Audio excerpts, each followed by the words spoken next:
A game of immortal chess, with weathered stones and several long whistles amidst the white clouds.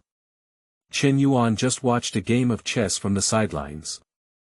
Wake up at first glance, 3 years of leisurely sleep. Although things are different from people, the sea is shifting, but it has entered the world of immortality. Ghost enlightenment, fox meditation, immortal spirit wandering in Penglai. The bright moon shines brightly, and candles illuminate the world. The pot contains the 3 realms, and the sleeves contain the universe. Such skills, Taoist, you're not a fairy. Keywords of the novel. Saying that you are not a fairy without pop-ups, saying that you are not a fairy. Download the complete set of TXT, and saying that you are not a fairy. Read the latest chapters. Chapter 1. Old Man. You are listening at novelfull.audio. Chapter 1. Old Man. After the rain, the sky and earth were refreshed. The pedestrians on the road are in a hurry, rushing to make their way. I am afraid that the rolling black clouds in the sky, which have not yet completely dispersed and have not yet fallen, will turn into raindrops and scatter on the earth again. Few people notice it on the right side of the official road, 30 feet away. A 2-story post station building with weathered and fallen yellow mud walls and wooden doors that have been abandoned by the court for many years and could collapse at any time. Like an elderly person drooping down, crawling motionless by the official road, quietly waiting for the end of their life. As my gaze narrowed, there was a plaque hanging at the entrance of this post station, with a mottled surface and blurred handwriting. 3 words can be vaguely seen. Huayang Post. At some point, this long-abandoned Huayang Post station unexpectedly gained some popularity. Huayang Post Backyard. The withered branches of the trees were used to form a small enclosure. The 7-headed, 2-foot-long black boar, with a pleasing appearance, hummed and chirped at Chen Yuan, who came to the backyard. At the age of 15, Chen Yuan, a young man with a slightly immature face, was wearing a black coarse cloth long shirt, rolling up his sleeves and carrying a wooden bucket. The wooden barrel is filled with dark-colored glutinous rice cooked with wild vegetables mixed with bran. Originally, rags ate human feces. In the homes of farmers around the world, there are even specially built toilets that are used for both feeding rags and convenience. It is called a toilet. But it's really difficult to treat these original people like second senior brothers.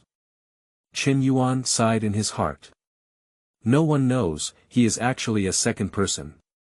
Half a month ago, Chen Yuan discovered that he had come to this unfamiliar ancient world and became a young man named Chen Yuan.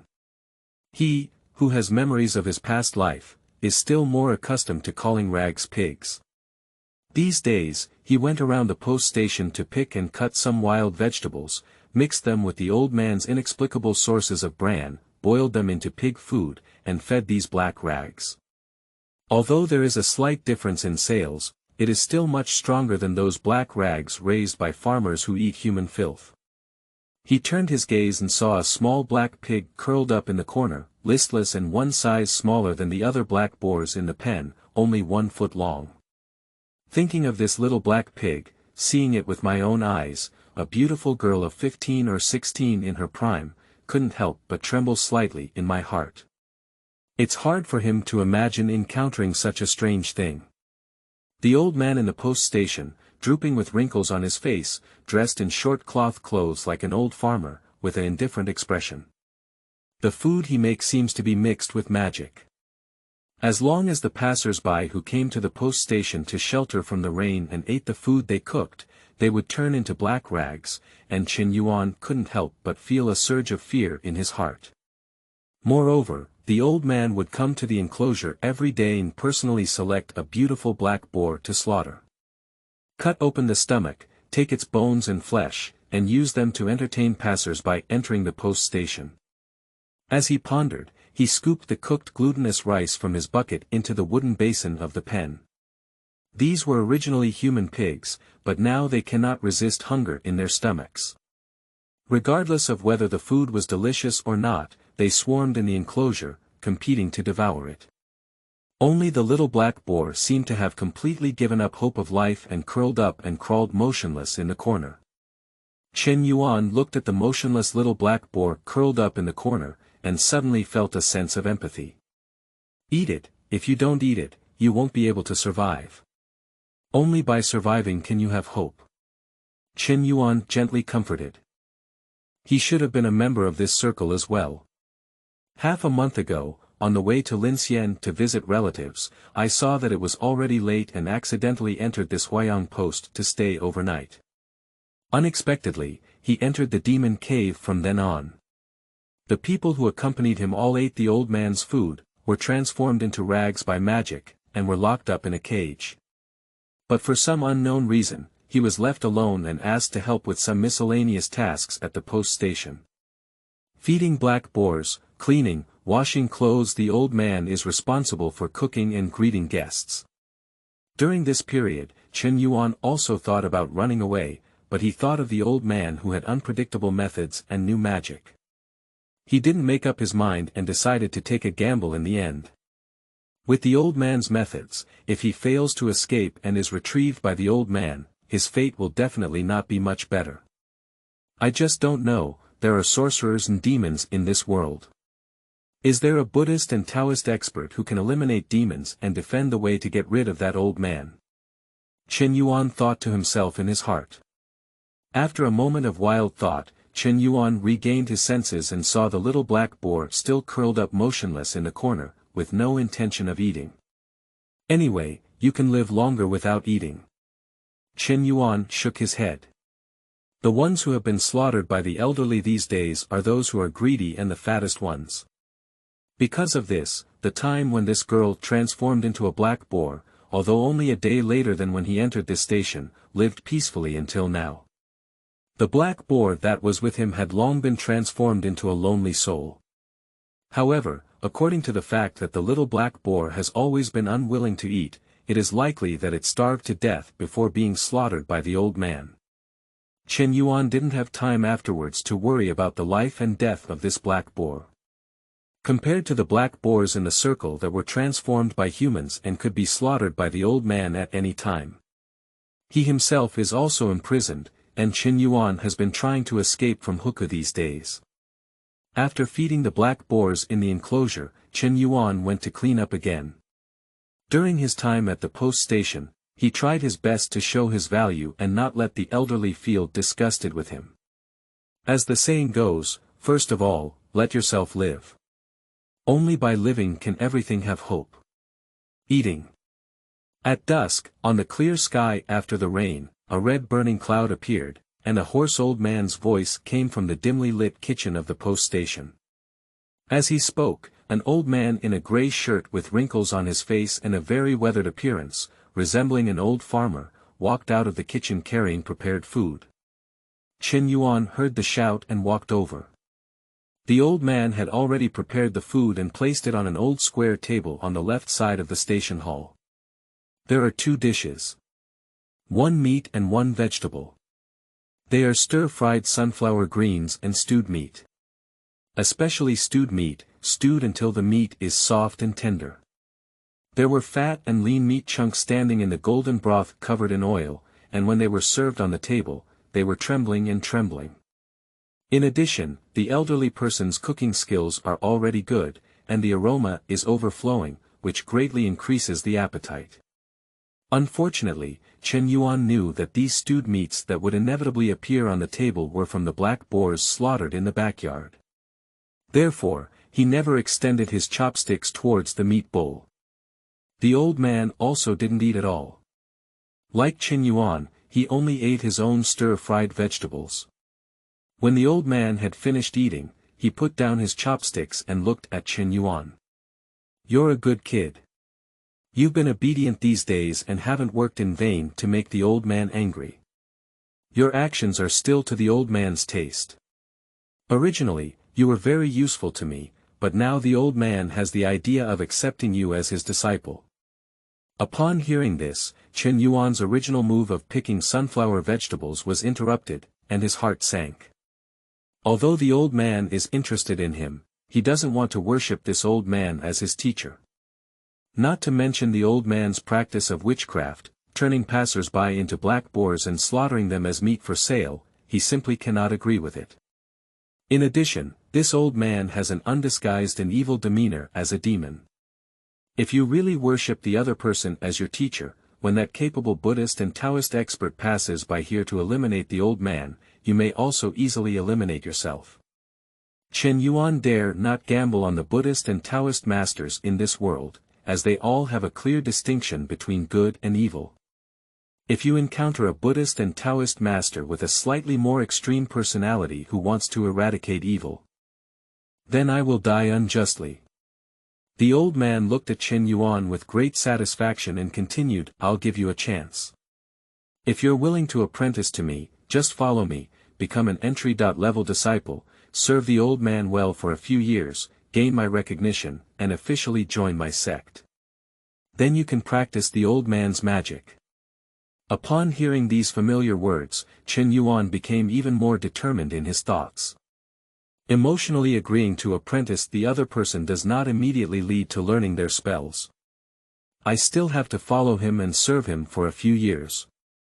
After receiving his approval and officially admitting him to the sect, I will teach him spells. Isn't this pure pancake?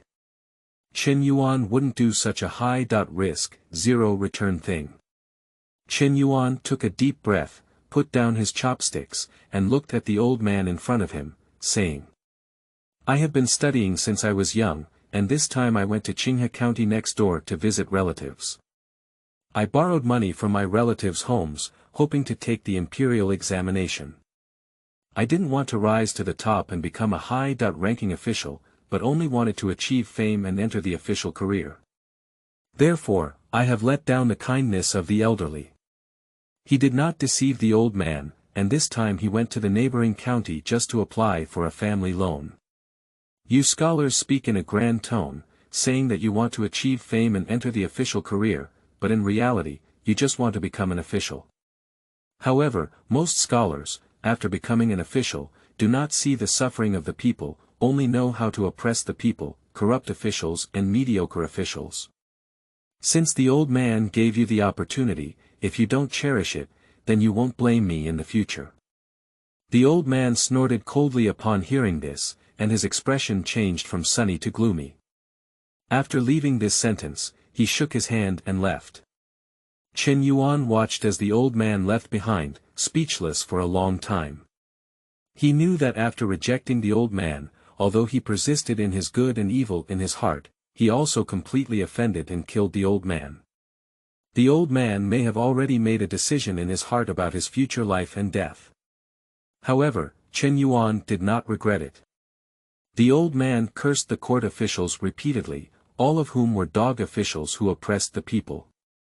But how much better could his method of using magic to turn humans into livestock and then killing and selling meat than what he called a dog official? If you want to survive, you have to save yourself. After a long time, Chen Yuan let out a deep sigh in his heart and stood up. By the way, I cleaned up the dishes on the table. After dinner, the sky quickly darkened. After a crimson burning cloud on the horizon, the world quickly plunged into darkness. After Chen Yuan tidied up the dishes, he went to feed a black boar in the backyard enclosure. The girl turned into a little black boar, still curled up in the corner, not eating or drinking. In stark contrast to other black boars competing for food in the circle, Chen Yuan ultimately couldn't turn a blind eye. Take the girl who turned into a black boar out of the enclosure and place it in the yard. Pour the leftover food he and the old man had at night into a dilapidated earthenware pot that he found from the post station, with only half left. Placed in front of little black boar. I have done what I can, and as for whether to live or die, it's up to you. After saying these words, Chen Yuan turned around and returned to his room. He is not afraid of the little black boar escaping, and the old man blames himself. Although this small courtyard is dilapidated, the first floor is still relatively intact. As soon as the front door is closed, the little black boar cannot escape. However, Chen Yuan did not see it. After he left, he carried him to the backyard and placed a small black boar with leftover food in front of him. As he watched Chen Yuan leave, a hint of light gradually appeared in his eyes. Chen Yuan's kindness ignited a hint of anger in the eyes of little black boar, who had already harbored a desire to die and gave up hope for survival. She struggled to stand up with her slightly soft hooves and moved to the leftover food, swallowing it in small bites. End of this chapter. Chapter 2. The gentleman hides objects in his body. You are listening at novelfull.audio. Chapter 2. The gentleman hides objects in his body. Chen Yuan's room is said to be a room, but it is a miscellaneous room. Except for some commonly used miscellaneous items such as dustpans and baskets, there is no furniture inside, only a rough bed supported by wooden boards, which can barely be used for shelter at night. The location is next to the black boar enclosure where passers-by are kept in the backyard on the first floor, in a low cabin. Usually at night, a gentle breeze blows, and the smell of black boar excrement often wafts into his living room, awakening him from sleep. But there's nothing I can do. Now that I'm in a dangerous situation, having a place to live is not bad. Don't ask for any living environment. After Chen Yuan returned to his room, he glanced at the room, which was extremely messy and not much worse than the enclosure, and said helplessly. The old man lives on the second floor. There is a second floor in this long-abandoned imperial post station. There are 3 rooms on the second floor, and the old man lives alone in the middle room. The 2 rooms on the far left and far right, due to long-term disrepair, have collapsed roofs with large holes, exposed to the sun and rain, and the beams have decayed, making it impossible for people to live in them. So Chen Yuan can only live on the first floor, in this miscellaneous room in the backyard. After returning to the room and extinguishing the candles, Chen Yuan lay in bed. Half an hour had passed, but he still had no sleep. Helpless, Chen Yuan opened his eyes and stood up, taking out a short sword that he had hidden under the bed, with a blade dotted with deep yellow rust. The short sword is 7 inches long, the thumb is thick and thin, and the color is dark. There are no exquisite decorative patterns, let alone treasures. It's just a short sword passed down from Chen Yuan's family, used for personal protection. Due to the passage of time, rust has grown. In ancient times, every time he went on a long journey, there was a huge risk, so Chen Yuan carried this short sword with him to defend himself. Chen Yuan has tried this short sword, and although rust has already formed on the blade is still sharp. Combined with the rust on the sword body, it's like a built-in buff protective weapon. When encountering an old man before, Chen Yuan was witty and quickly begged for mercy. In addition, he may have other uses for the elderly, so he did not reach the point of using this short sword. Later, he hid this short sword under the bed. During the day, the old man made a request for apprenticeship, but after Chen Yuan refused, he found out that he had already torn his face with the old man. It was only a matter of time before the old man took action against him.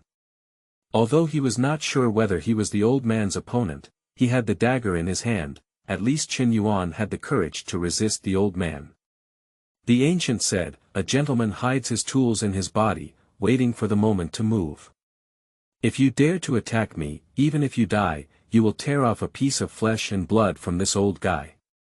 Chen Yuan held the short sword in his arms and felt the cold chill emanating from his chest. He lay back in bed, a cold light shining from Chen Yuan's eyes in the pitch-black room. 3 days passed in an instant. Huayang Post Station. 6 more passers-by entered the inn to stay overnight. Unconsciously, the old man used magic to transform him into a black boar in the backyard enclosure. As a result, the number of black boars in the backyard enclosure increased to 10. Those passers-by who had just entered the inn to stay only felt that the stewed meat cooked by this old man in Huayang Inn was very delicious, and they enjoyed it so much that everyone ate several bowls before stopping. But completely unaware that their own calamity is imminent. After eating the stewed meat, in less than a stick of incense, all of them turned into black rags. Although Chen Yuan carried the short sword back on his body, he never found a suitable time to strike. Until that day, a special customer arrived at Huayang Post. This person is dressed in a luxurious white long shirt, holding a folding fan with a peony pattern in his hand, and his hair is tied up with a jade hairpin. His temperament is elegant and extraordinary, making him a scholar. It looks like a young man who is not much older than Chen Yuan. After the young scholar entered the Huayang Post Station, he opened his mouth and said that if there was anything to eat in the post station, he could bring it up. He didn't need any money. After the old man thought he had encountered another good target and brought his specialty stewed meat, the other person did not move their chopsticks. But instead, he looked at the old man with a hint of humor in his tone. Have you ever thought about the sins you committed when you used animal-making magic to turn passers-by into black boars, slaughtered them, and cooked them for other passers-by to eat? What should you do after death? The old man, who was originally standing next to the young scholar and had just served stewed meat, suddenly changed his expression slightly when he heard that his magic had been broken by this person in one bite. He knew he had encountered a master. I often walk by the river, where can I not keep my shoes wet? It's only a matter of time before someone like him who cultivates witchcraft is approached by skilled experts. Before the old man could speak, the young scholar looked at him and continued. You were originally an ordinary farmer from Xiangshui village, Qinghe County, Fengyang Prefecture, next door. Due to dissatisfaction with the collusion between Li Zheng and officials, you took over your family's land and died unexpectedly while competing for irrigation water in your only son and the neighboring village. I don't know where I learned a livestock-making magic, so I decided to flee to the neighboring Luzhou prefecture and harm ordinary people's lives here, practicing magic. Seeing this young scholar's background, he knows so clearly.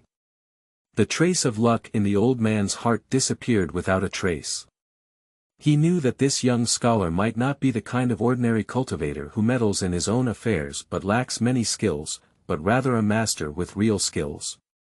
You are an expert, and the old man has low skills and does not argue with you much. He only asks if the expert knows that the only son who relies on me did not just die in a fight with the neighboring village for water to irrigate the fields. But it was the village that was bribing the neighboring village to kill the old man's only son, causing them to deliberately take a heavy blow and kill the old man's only son. The old man told the matter to the county government, but the dog official of the supervisor of the county unexpectedly sheltered Li Zheng.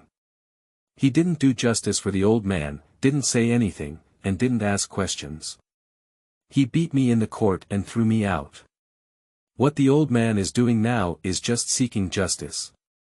Since officials and township officials collude to oppress the people and do not make decisions for the old man, then I will go and seek justice on my own. The old man said in a deep voice. When speaking, his tone was sharp and powerful, and his gaze was fearless as he looked straight at the young scholar. Your family was oppressed by officials, and your only son died in vain. Normally, you should seek revenge, but you really shouldn't harm ordinary people just to seek revenge. You know, in March in Penglai County, more than 100 people have died at your hands. Now, what's the difference between you and Li Zheng and supervisor of the county, who bullied your family? The young scholar said in a deep voice. He never felt that evil people are born evil. But he cannot sympathize with those who harm others in order to avenge himself.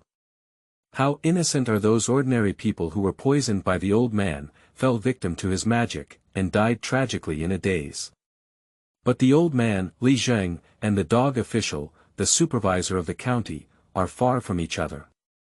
How can we get revenge if we can't do something extraordinary? The old man asked the young scholar in reverse. The young scholar said. Li Zheng colluded with the officials of the supervisor of the county to oppress the good. After death, there will be a city god in the underworld who will judge them for their crimes. I can't spare you for doing such great evil. Unexpectedly, the old man said. Even though the city god of the underworld will judge their sins after their death, I cannot see the old man. I don't want to wait for them to die before the city god Lord judges their sins and allows them to live until the end of their lives. That would be a real bargain for them. I don't consider myself a good person, and even good people can't seek revenge. So when I made this decision, I was already prepared to be approached by someone as skilled as you.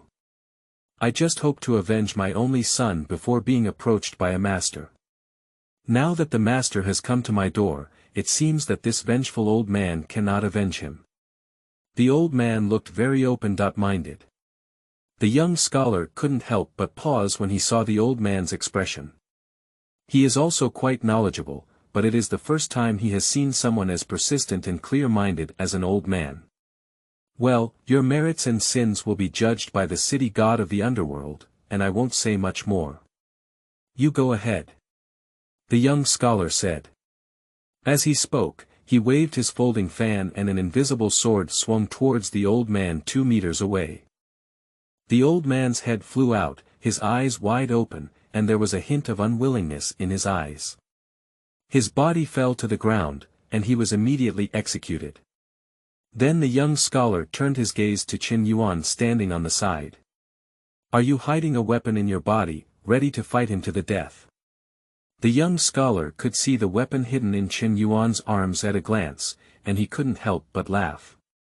At this moment, Chen Yuan finally came to his senses from this series of changes. Seeing the old man whom he had previously thought unfathomable, he was easily killed by the young scholar in front of him. He said respectfully and gratefully, "Thank you very much to the immortal for saving my life."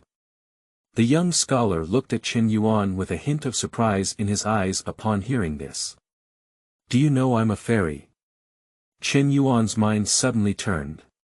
Just now, the old man was proficient in witchcraft and was able to transform into a beast.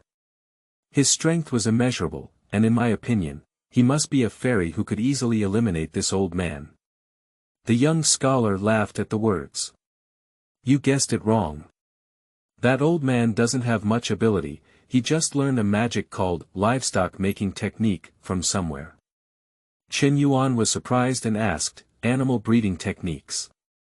The young scholar continued, not bad, animal husbandry. In fact, his strength is very weak, he has not even truly entered the path of cultivation, and even this animal-making technique has not been fully cultivated. That's why he took the risk to harm people's lives and practiced this animal-making technique using the method of the left way. As long as he harmed 360 people, this spell would be completely mastered. In fact, as long as you are careful not to be ambushed by him, there is no need for skilled experts to come forward. Even an adult strong man who holds a weapon and has practiced some martial arts can kill him. If it weren't for him here, the commotion would have been too loud, and I wouldn't have appeared here either.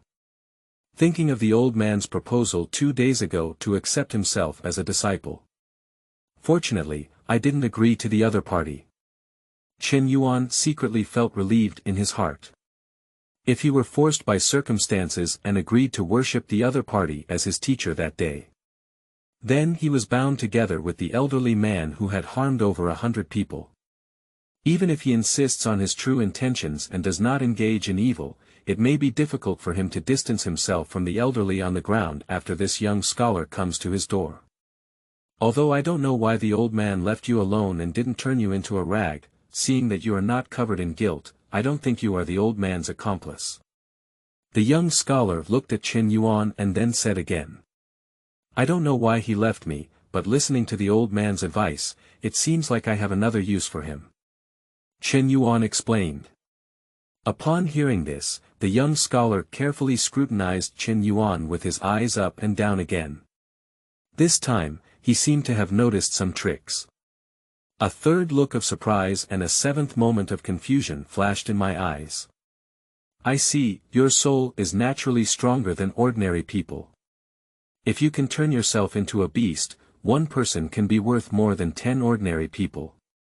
However, as a result, it is extremely difficult to perform animal breeding techniques on you and turn you into an animal, with very little chance of success. Even to some extent, you can be immune to the old man's yet-to-be-practiced magic. The young scholar said. At this moment, Chen Yuan also realized that the old man had not turned him into the second senior brother these days. It's not that the other party doesn't want to take action against him, but that their animal husbandry skills don't work for him. This can be seen from the pot of stewed meat that the elderly always bring to the table during these days of eating. Of course, he was also careful enough not to give the elderly a chance to harm him. He used to think that the old man was unfathomable, but now that he thinks about it, the old man may also feel extremely headache when he meets him. Can this be considered as vegetable chicken pecking at each other? Chen Yuan couldn't help but cry and laugh in his heart. Now it seems that the old man's proposal to accept him as an apprentice is not at all well intentioned. However, regardless of the old man's intention of accepting his apprenticeship 2 days ago, he is now being executed by the young scholar in front of him, and everything is unknown. He practiced animal husbandry, and most of them have died tragically. There should still be survivors, haven't they been harmed yet? After Chen Yuan regained his senses, the young scholar asked Chen Yuan. They are all locked up in the backyard enclosure, and I usually take care of them. I will take the ferry over now. Chen Yuan replied. During the conversation, Chen Yuan led the young scholar to the enclosure in the backyard. The young scholar stood outside the enclosure, fanning his way through his nose with a folding fan in his hand, and the pungent odor inside the enclosure. You're lucky to have met me. The young scholar looked into the circle and said, 10 black boars. Let's all return to our original state and return to our original state. During his speech, he folded a fan in his hand and fanned the black boars in the enclosure. A gust of fresh wind blew through the enclosure, sweeping away the pungent odor. The 10 black porcupines of different sizes also transformed back into humans under the gaze of Chen Yuan and the young scholar at the same time. End of this chapter. Chapter 3. Yi Ji Yuan. You are listening at novelfull.audio. Chapter 3. Yi Ji Yuan. Thank you very much for your help. Among the 10 passers-by who had turned over, there were both men and women. They looked confused for a moment before quickly realizing that the young scholar in front of them had saved them. Quickly bowing to the young scholar, expressing gratitude beyond words. These days, seeing the fate of other black boars in the circle. They had no hope of continuing to live. Who knew he could survive in a desperate situation? A master passed by and easily eliminated the demon. The demon who harmed you has been executed. You can leave now and go home. The young scholar said. Subsequently, these rescued passers-by, after expressing gratitude to the young scholar several times, gradually left in groups of 3 or 2. In the end, only one woman remained here. A beautiful young girl with bright eyes and white teeth, dressed in light green brocade, and wearing emerald pearls on her head. She has a beautiful appearance and a graceful temperament. This girl is the little black boar that Chen Yuan has been feeding with leftover food these days. Thank you very much for the expert's life-saving kindness. Chen Yuan will remember it in her heart. The girl bowed and thanked again. No need to be polite, get up. The young scholar smiled and said. By the way, your surname is Qin, right? What is the relationship between Qin Shouji and you? Then the young scholar seemed to have thought of something and asked the girl named Qin Jiangyue. Report to the master that Qin Shouji is my father. Qin Jiangyue replied. Originally, Qin Shouji was your father, and I was entrusted by Qin Shouji to rescue you. The young scholar continued. Thank you, master. Qin Jiangyue was elegant and once again bowed to the young scholar.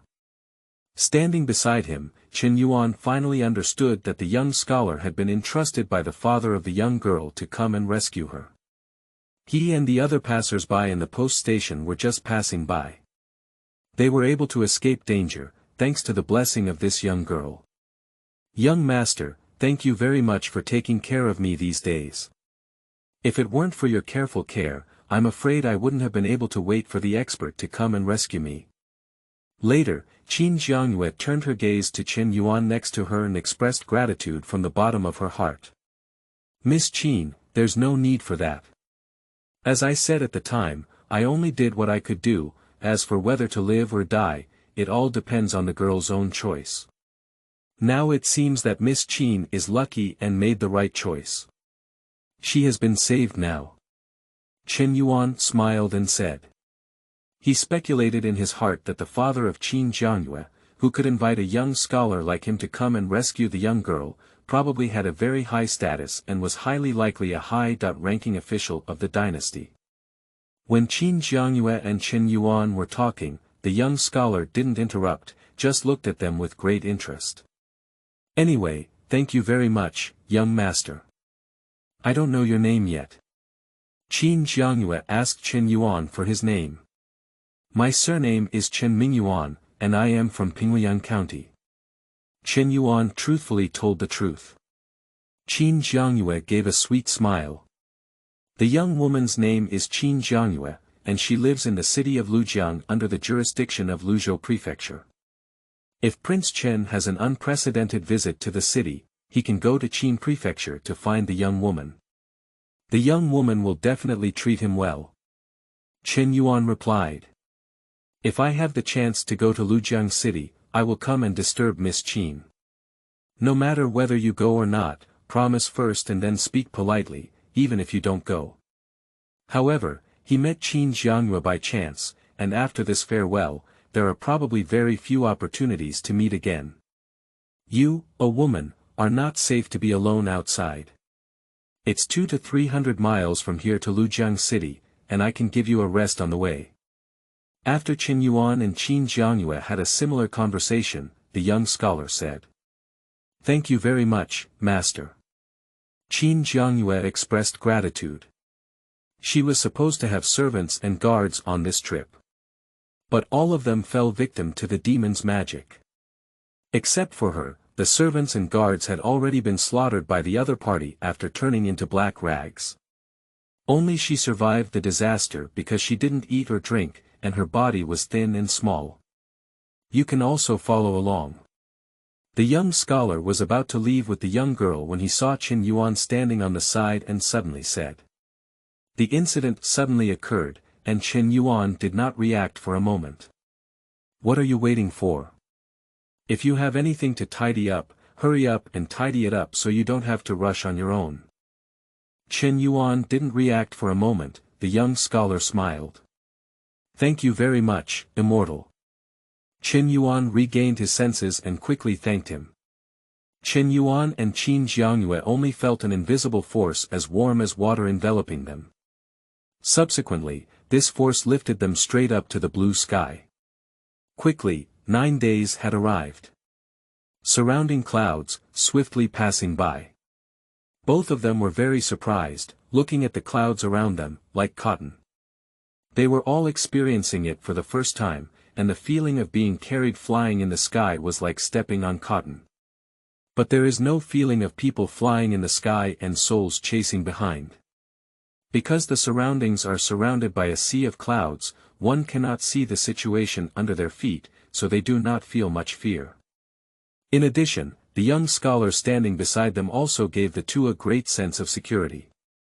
Chen Yuan is fine.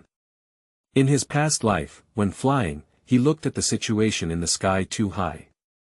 As an ordinary person, Chen Yuan saw the real scene above the 9 heavens for the first time. With a nervous heart, she looked around with a novel gaze. After flying for a while, there was a cup of tea in the past.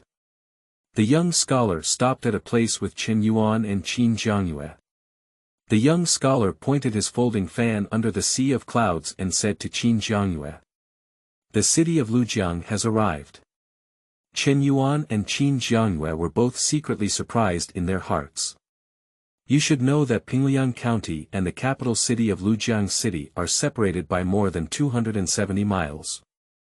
In just one cup of tea, this young scholar took the two of them from Penglai County to the capital city of Lujiang City. Isn't this young scholar truly immortal? After coming out for so long, Miss Chen should also go home. The young scholar continued.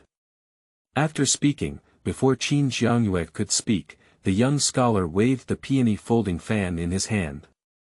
Suddenly, Chen Yuan transformed into a stream of light, breaking through the vast sea of clouds and falling straight towards the ground. Chen Gongzi, please remember our agreement that we must come to Lujiang City when we have time. Chen Yuan was caught off guard, and after giving Chen Yuan a last glance, she disappeared from the clouds, leaving only a lingering sound in her ear. It seems that Miss Chen has good senses for you. After seeing off Chen Yuan, the young scholar looked at Chen Yuan with a smile in his eyes and a nonchalant expression. At this moment, Chen Yuan vaguely saw a tiny ant-like city from where Chen Yuan had just stood and the clouds had fallen. He withdrew his gaze. The fairy laughed. Chen Yuan shook his head. What are your plans next? The young scholar didn't dwell on this question and asked Chen Yuan Dao.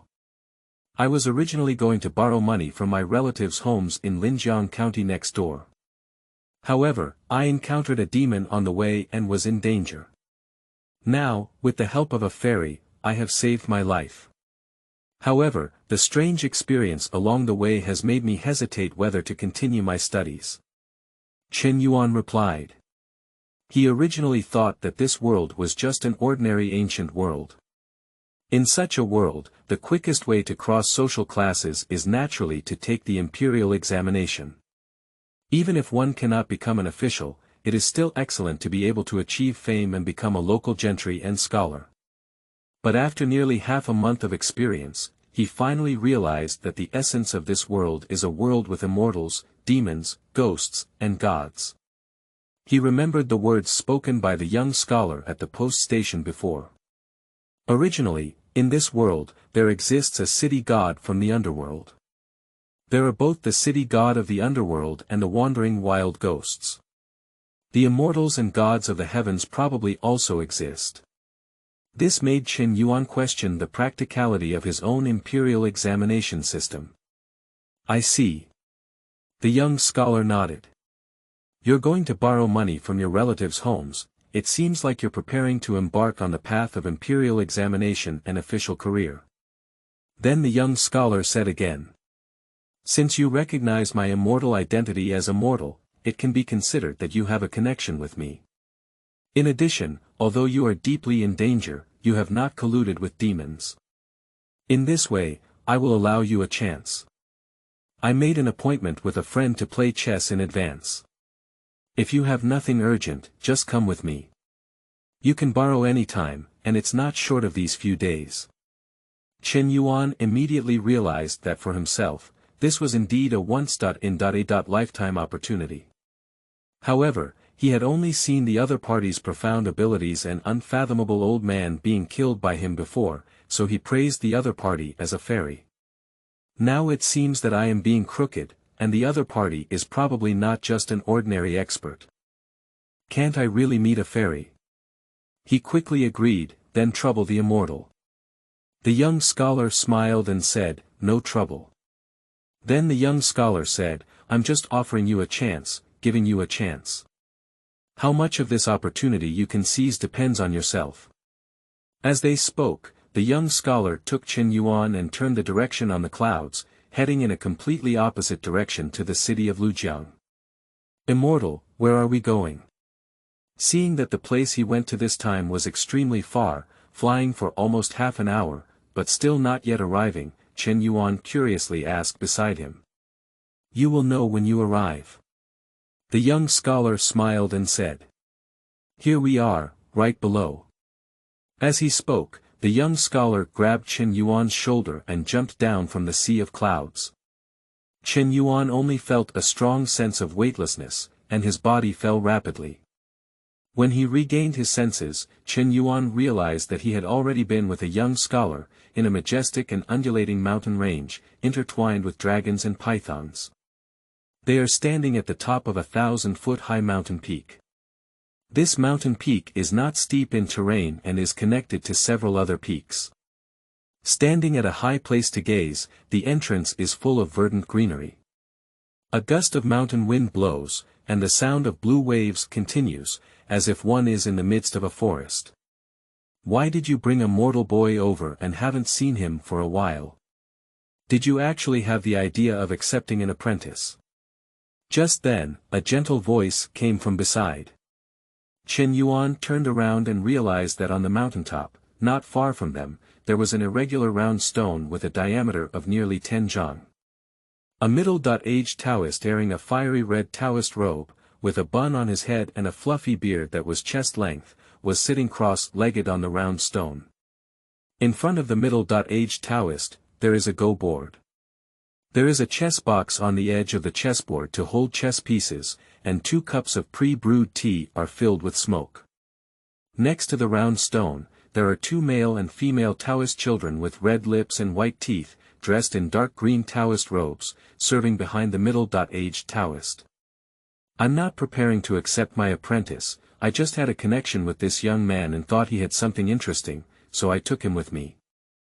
As the young scholar spoke, he took a step out and appeared on the boulder, sitting cross-legged on the other side of the chessboard. I see. A hint of surprise flashed in the eyes of the middle-aged Taoist, and then he stopped paying attention to Chen Yuan and began to play chess with the young scholar. P.S. Newcomers and new works, seeking recommendation tickets, seeking follow-up reading. End of this chapter. Chapter 4. One Sleep for 3 Years. You are listening at novelfull.audio.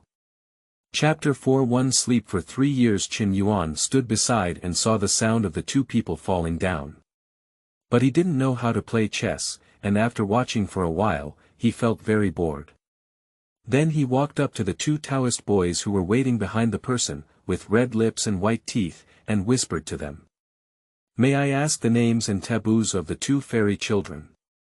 The 2 young boys, who had a cold expression and stood behind the Taoist, looked straight at each other. When Chen Yuan called them fairy boys, their faces softened a lot. One of the Taoists quickly waved his hand and said, "We can't afford to be called fairies. We're just sitting down as an old master, just a little water boy." Another Taoist quickly agreed and said, "Not bad, we have just been enlightened by the master and have only just entered the path of cultivation. We are still far from the realm of immortals. My name is Ji Xiang, and her name is Rui. What is your name?" Chen Yuan said, "My name is Chen Yuan, from Luzhou Prefecture." Daotong Rui said, "That's far away. This is Mount Taibai, and Luzhou Prefecture is located southeast of Mount Taibai. Luzhou Prefecture is 3,000 miles away from here." Chen Yuan was secretly surprised that he had just been flown in the sky by the young scholar for an hour and had already crossed 3,000 miles. Arriving at Mount Taibai, 3,000 miles away from Luzhou Prefecture. This is enough to be called a morning tour of the North Sea, with a clear and majestic evening sky. Chen Yuan was a person of 2 generations, knowledgeable.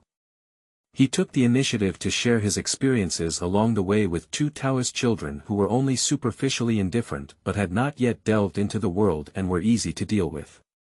Not long after, he became acquainted with the 2 Taoist children. "I can barely be considered a friend."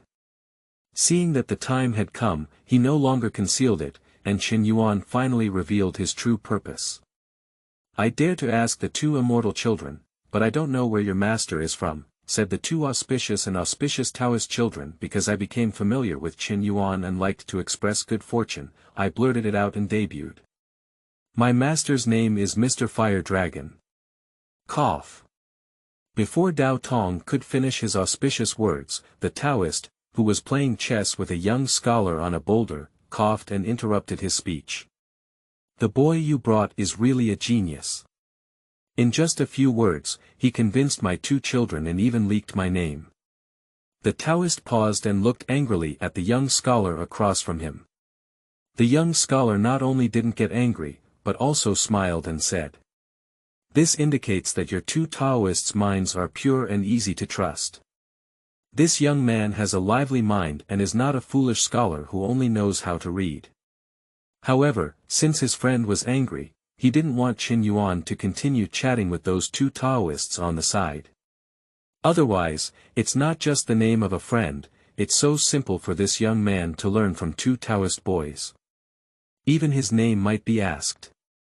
And those two Taoist children, seeing their words interrupted by the master, immediately understood that they had made a mistake and caused trouble. They also lowered their heads and dared not say more.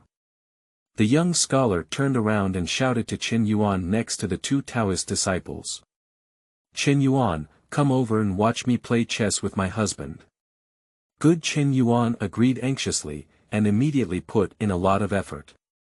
He climbed onto the round stone, sat cross-legged, and watched the two immortals play chess. He doesn't know who Mr. Fire Dragon is. But both can make friends with young scholars and become good friends. It should be at least a fairy.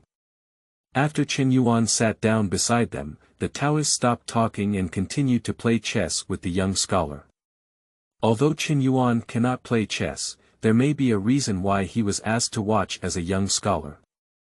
Chen Yuan sat with his chest in danger, his eyes fixed on the chessboard, watching two immortals playing chess. But I don't know if it's due to poor talent in chess. Chen Yuan looked at the young scholar and Mr. Hulong, the two immortals, slowly and hastily playing chess. After a while, his eyelids began to fight, and a sense of drowsiness rose from his heart. He couldn't help but feel sleepy. After struggling for a while, his drowsiness couldn't be stopped, so he closed his eyes and fell asleep beside him. In a daze, Chen Yuan felt as if he had transformed into a butterfly, flapping its wings and dancing gracefully in the black and white world. After Chen Yuan fell asleep, Mr. Hulong took advantage of the gap between the young scholar's bed and turned his gaze to Chen Yuan.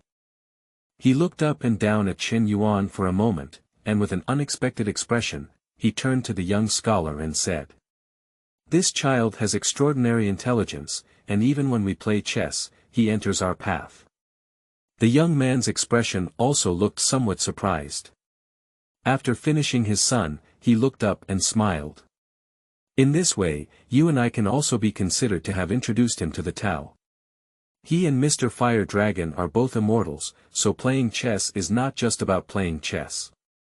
But rather, on this small chessboard, we explain and exchange our own insights with each other. For those who have a profound understanding, this is a once-in-a-lifetime opportunity. If one can enter their path and gain a glimmer of enlightenment, they can benefit endlessly. Whether or not he can truly comprehend our path depends on how long he can overcome obstacles, see his true self, and how much he can comprehend in our path." Mr. Hulong picked up a chess piece with both fingers and dropped it.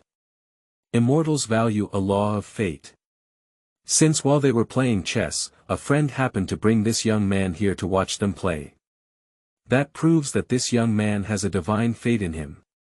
In addition, this young man was able to join the two of them while they were playing chess and discussing the Tao. This proves that the root tool has extraordinary comprehension and possesses the qualifications for cultivation. But sometimes, having immortality and cultivation qualifications are one thing. Whether or not one can seize the immortal fate is another matter. If Chen Yuan, after entering the path of the two of them, cannot break through the obstacles and see his true self, understanding the way of the two of them, naturally, there is no way to start.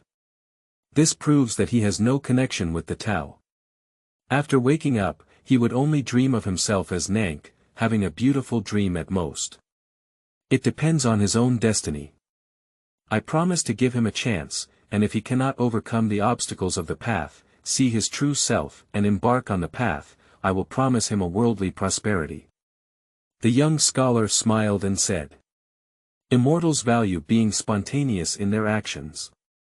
Since Chen Yuan recognized his immortal identity and was able to avoid colluding with demons in times of danger, he said he wanted to give Chen Yuan a chance. He will not break his promise. However, this opportunity can be big or small, and how much one can seize depends on Chen Yuan's abilities. Chen Yuan transformed into a butterfly, flapping its wings. In this vast expanse, intertwined with black and white, like a painting of ink and wash, instinctively soars between heaven and earth. He can't remember anything, doesn't remember his identity, doesn't remember where he is now, just repeatedly flapping his wings. Nature says, Tao has no name or appearance, only one nature, only one elemental spirit. Life is invisible, sent to the sky is invisible. Fu Dao transforms into less, less into old, aging disease, disease into death, death into spirit, and deification of all things. At this moment, two voices, like the sound of Hongzhong and Daliu, sounded in Chen Yuan's ear. These two voices, one intangible and distant, and the other right in my ear. The only similarity is that they are all incredibly loud. The whole sky and earth trembled slightly. For Chen Yuan, who didn't remember anything, just flew aimlessly and had only instincts, he couldn't remember a single word. Left ear in, right ear out. Even though these two voices were so loud that they shook the world and had reached a deafening point, Chen Yuan still seemed to have heard nothing. However, this situation quickly changed. Not long after, Chen Yuan regained his memory and remembered his identity. He is from Penglai County, Luzhou. On the way to the neighboring family's house for borrowing, I met a demon who knew how to make livestock later. He was saved by a fairy who looked like a young scholar and took him to Taibai Mountain, 3,000 miles away from Luzhou, to find his friends and play chess. My name is Chen Yuan. Chen Yuan suddenly realized. For a moment, he awakened all his memories. Finally regaining all his memories, Chen Yuan remembered who he was and saw himself transformed into a butterfly, drifting in the world of only black and white. The two sounds that shook the heavens and the earth, the mnemonic recited, were heard in his ears and he could actually remember it. Perhaps this is what the immortals call chance. Chen Yuan is in the middle of his heart. He did his best to memorize all the mnemonics recited by the two vibrating voices in this world. Although the mnemonics recited by these two voices were difficult to pronounce, Chen Yuan now felt that it was very easy to remember these mnemonics. And while Chen Yuan was reciting the mnemonic, he remembered these two sounds that shook the world. Externally. Seeing Chen Yuan for such a short period of time, he broke through the barrier of the Tao, restored his own memory, and began to understand the way of the two of them. The young scholar and Mr. Huolong both had a hint of surprise in their eyes. This child has excellent understanding of the root tool. With another look of shock in his eyes, Mr. Huolong couldn't help but praise him. He has elevated his understanding of Chen Yuan's fundamental skills from extraordinary to superior. How much can you comprehend about this sun in our path? The young scholar nodded slightly, seemingly agreeing with Mr. Huolong's viewpoint. He fixed his gaze on the chessboard, watching the movements of Chen Yuan, and asked Mr. Huolong. In the eyes of mortals, this chessboard looks nothing more than an ordinary Go board. But in his and Mr. Fire Dragon's eyes, it is a world. A world with clear black and white, capable of elucidating one's own path. Since this young man was able to quickly overcome the obstacles, restore his own memory, and start to comprehend the Tao, it would take at least a month. Mr. Huolong speculated. Immortals with the same strength as them, when discussing the Tao, if ordinary people have the opportunity to observe, explore the obstacles of the Tao, and understand their way. The longer the natural time, the better. The longer the time of enlightenment, the more it proves that one understands the way of the two of them, and will benefit immensely in the future. However, the longer the time of enlightenment, the higher the level of fundamental understanding required. I feel that this one will give us some unexpected surprises, maybe. The young scholar didn't say how long he thought Chen Yuan could comprehend the Tao, just smiled. During their conversation, the two of them fell in love without stopping. However, their speed of landing gradually slowed down. At the end, it takes 10.5 days, or even a month, to drop a chess piece. That's it. The sun and moon alternate, rotating day and night. The sun rises and the moon falls, the cold comes and goes, and spring and autumn alternate.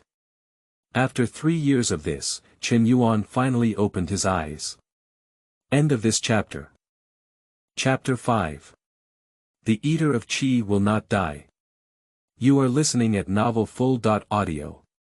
Chapter 5.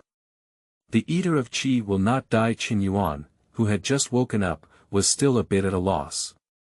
In a moment of panic, I was puzzled whether I was Chen Yuan or a butterfly. Chen Yuan sat there pondering for a moment, feeling like he was Chen Yuan, also the butterfly in his dream. Do you know how long you slept this time? Just then, a familiar voice came from beside. Chen Yuan turned his head and saw that the grid of the chessboard was already filled with chess pieces. The young scholar and Mr. Huolong had stopped playing chess, and he didn't know who would win or lose. He looked at himself with a smile in his eyes. Chen Yuan only then realized that around them, what used to be lush mountains, now everywhere was covered in silver, and the world was white. The sky is covered by clouds, and it's embarrassing to hide it, creating a scene of stacked golden clouds. It seems that there has just been a heavy snowfall on the mountain, and the whole world has turned into a world of makeup and jade. Strangely, he sat on a giant stone in the cold weather of March 9th, but did not feel any chill, as if he was in a warm spring. Chen Yuan suddenly remembered that when he and the young scholar arrived, it was the hot summer weather. Now, it had already begun to snow in the world, and it was already winter. Chen Yuan responded to the young scholar in an uncertain tone, "Did I sleep for several months this time?" Upon hearing Chen Yuan's words, Mr. Huolong, dressed in a fiery red Taoist robe, burst out laughing and said, "It's been more than a few months. You've been sleeping for 3 full years now." 3 years. Chen Yuan couldn't help but be surprised and suddenly stood up from the boulder. That's it. I was originally going to borrow money from my relatives this time, but there has been no news for 3 years. My relatives probably thought I had encountered something unexpected. Chen Yuan said in a panic. Seeing Chen Yuan's surprised appearance, Mr. Huolong couldn't help but say, "Don't be in the midst of blessings and don't know how lucky you are. There are not many ordinary people in the world, and I can't even ask for such a chance." The young scholar also said beside him, "You can take a look at the gains you have gained from sleeping for 3 years." Seeing the two immortals say so, Chen Yuan can only temporarily forget the consequences of this 3-year sleep. Later on, he realized that he had 2 more profound and mysterious cultivation methods in his mind. They are Yi Ji Yuan mission and fetal breath technique. In addition, after sleeping for 3 years, his body seemed to undergo earth-shattering changes. Full of energy, with endless energy throughout the body. His body entrance seemed to be suddenly opened. If he is willing, he can breathe through the entrance of his body instead of through his mouth and nose. The young scholar said at this moment, "The 2 cultivation methods in your mind, Yi Ji Yuan purpose, is my cultivation method, and fetal breath method, is Mr. Huolong's cultivation method." Mr. Huolong also said, "You have slept for 3 years, which is a great opportunity. In a confused state, you have already cultivated a state of food qi." Chen Yuan puzzled and said, "What is the realm of food qi?" The young scholar and Taoist exchanged a glance, only to realize that Chen Yuan was originally a mortal and had no knowledge of cultivation. Subsequently, the young scholar said, "Since you have cultivated the realm of food qi and have also been included in the path of cultivation, let us explain to you the realm of cultivation." The young scholar continued, "The immortal realm is too far away from you. For now, this mortal has 3 major realms: internal cultivation, life, and enlightenment." After a moment of shock, Chen Yuan realized, the 3 realms of internal nourishment, life, and enlightenment. Why is there no such realm inside? The realm of food and energy that the 2 immortals just mentioned. Mr. Huolong said on the side, "These 3 realms are just a general division of human cultivation. Specifically, internal cultivation can be divided into 3 sub-realms: food qi, elixir, and spiritual cultivation. Life can be divided into 3 sub-realms: internal scenery, no leakage, and yang God. When one obtains the Tao, they can be divided into 2 realms: feather transformation and 3 disasters. By cultivating the realm of life and soul, one's fellow disciples will respectfully call you a true person. In fact, for ordinary people to cultivate, internal nourishment and life are the main realm. After cultivating the young God, one can already abandon the physical body. Just relying on the young God to falsely entrust an object to exist in the world for a long time, the 8 evil epidemics cannot harm, and can already be considered as a corpse-solving immortal. If one continues to practice and achieves the state of Dao Yu Hua, chooses not to deal with those 3 calamities, and can cultivate into an earth immortal and a human immortal, living forever in the world. If one chooses to deal with those 3 calamities, failure will not be mentioned for the time being. If they do, they can cultivate into an immortal and a heavenly immortal, and serve in the heavenly court. Upon hearing Mr. Huolong's account, Chen Yuan gradually understood the realm of a cultivator. Later, Chen Yuan realized that among the many immortals mentioned by Mr. Huolong just now, there was no ghost immortal he had heard of in his previous life. He asked, 2 immortals, where are the ghost immortals? I read a travelogue written by a Taoist before, which seemed to mention ghost immortals, but just now, Mr. Fire Dragon did not mention ghost immortals. Upon hearing Chen Yuan's question, the young scholar and the Fire Dragon immortal couldn't help but laugh together. The young scholar said, the so-called ghost immortal refers to a cultivator who fails to cultivate to pure yang, and after death, has a clear mind, enters the underworld, and is immortal. It is a ghost immortal. That is to say, a cultivator who has not yet cultivated to a yang god but encounters calamity and dies in his physical body can at most be considered a yin god, not an immortal. Therefore, the master did not mention it earlier. Mr. Huolong continued at this moment. The so-called realm of eating qi refers to the cultivation realm of opening the entrance of the body, absorbing the clear spiritual energy of heaven and earth, and nourishing the essence of the body. As the saying goes, those who eat qi live a divine life, while those who do not eat will not die a divine life. The biggest difference between mortals and cultivators is that mortals can only consume grains to replenish their essence, not to mention the speed and limitations, coupled with natural loss, they can only maintain a balance at most. On the other hand, cultivators consume the clear spiritual energy of heaven and earth, which can continuously nourish the essence in their bodies. This is also the reason why cultivators live a long life. To cultivate a state of eating qi, one often consumes clear spiritual energy, and most cultivators can live over 100 years. Ordinary cultivators, if they want to cultivate a state of food and energy, can take at least 10 years, at most 30 or 40 years, and even those with poor qualifications may waste their entire lives, which is not impossible. After sleeping for 3 years, you have cultivated a state of food qi in your sleep. Do you now know what kind of luck you have encountered? Upon hearing Mr. Huolong's explanation, Chen Yuan finally understood that even if his cultivation did not progress in the future, he would still have a 100-year lifespan. Looking at it this way, it's really a great opportunity for me to sleep for 3 years this time. Chen Yuan quickly regained his composure and respectfully saluted the 2 immortals in front of him by editing their hands. Thank you very much for the 2 immortals' kindness in preaching. He slept here for 3 years. The 2 immortals did not leave, which was clearly intended to fulfill him and guide him into the path. Seeing Chen Yuan being so polite, Mr. Huolong's lips slightly curled up, which at least indicates that the 2 of them did not preach to the wrong person. Mr. Huolong suddenly said, you have an excellent understanding of the root weapon, do you have any thoughts of apprenticeship? Mr. Huolong's words immediately displeased the young scholar next to him. Huolong, this son Chen Yuan was brought by me. Even if you are a disciple, you should still be a disciple of me. If you want to take a disciple, you can find it yourself. The young scholar has a bad temper. Okay, you have no ulterior motives.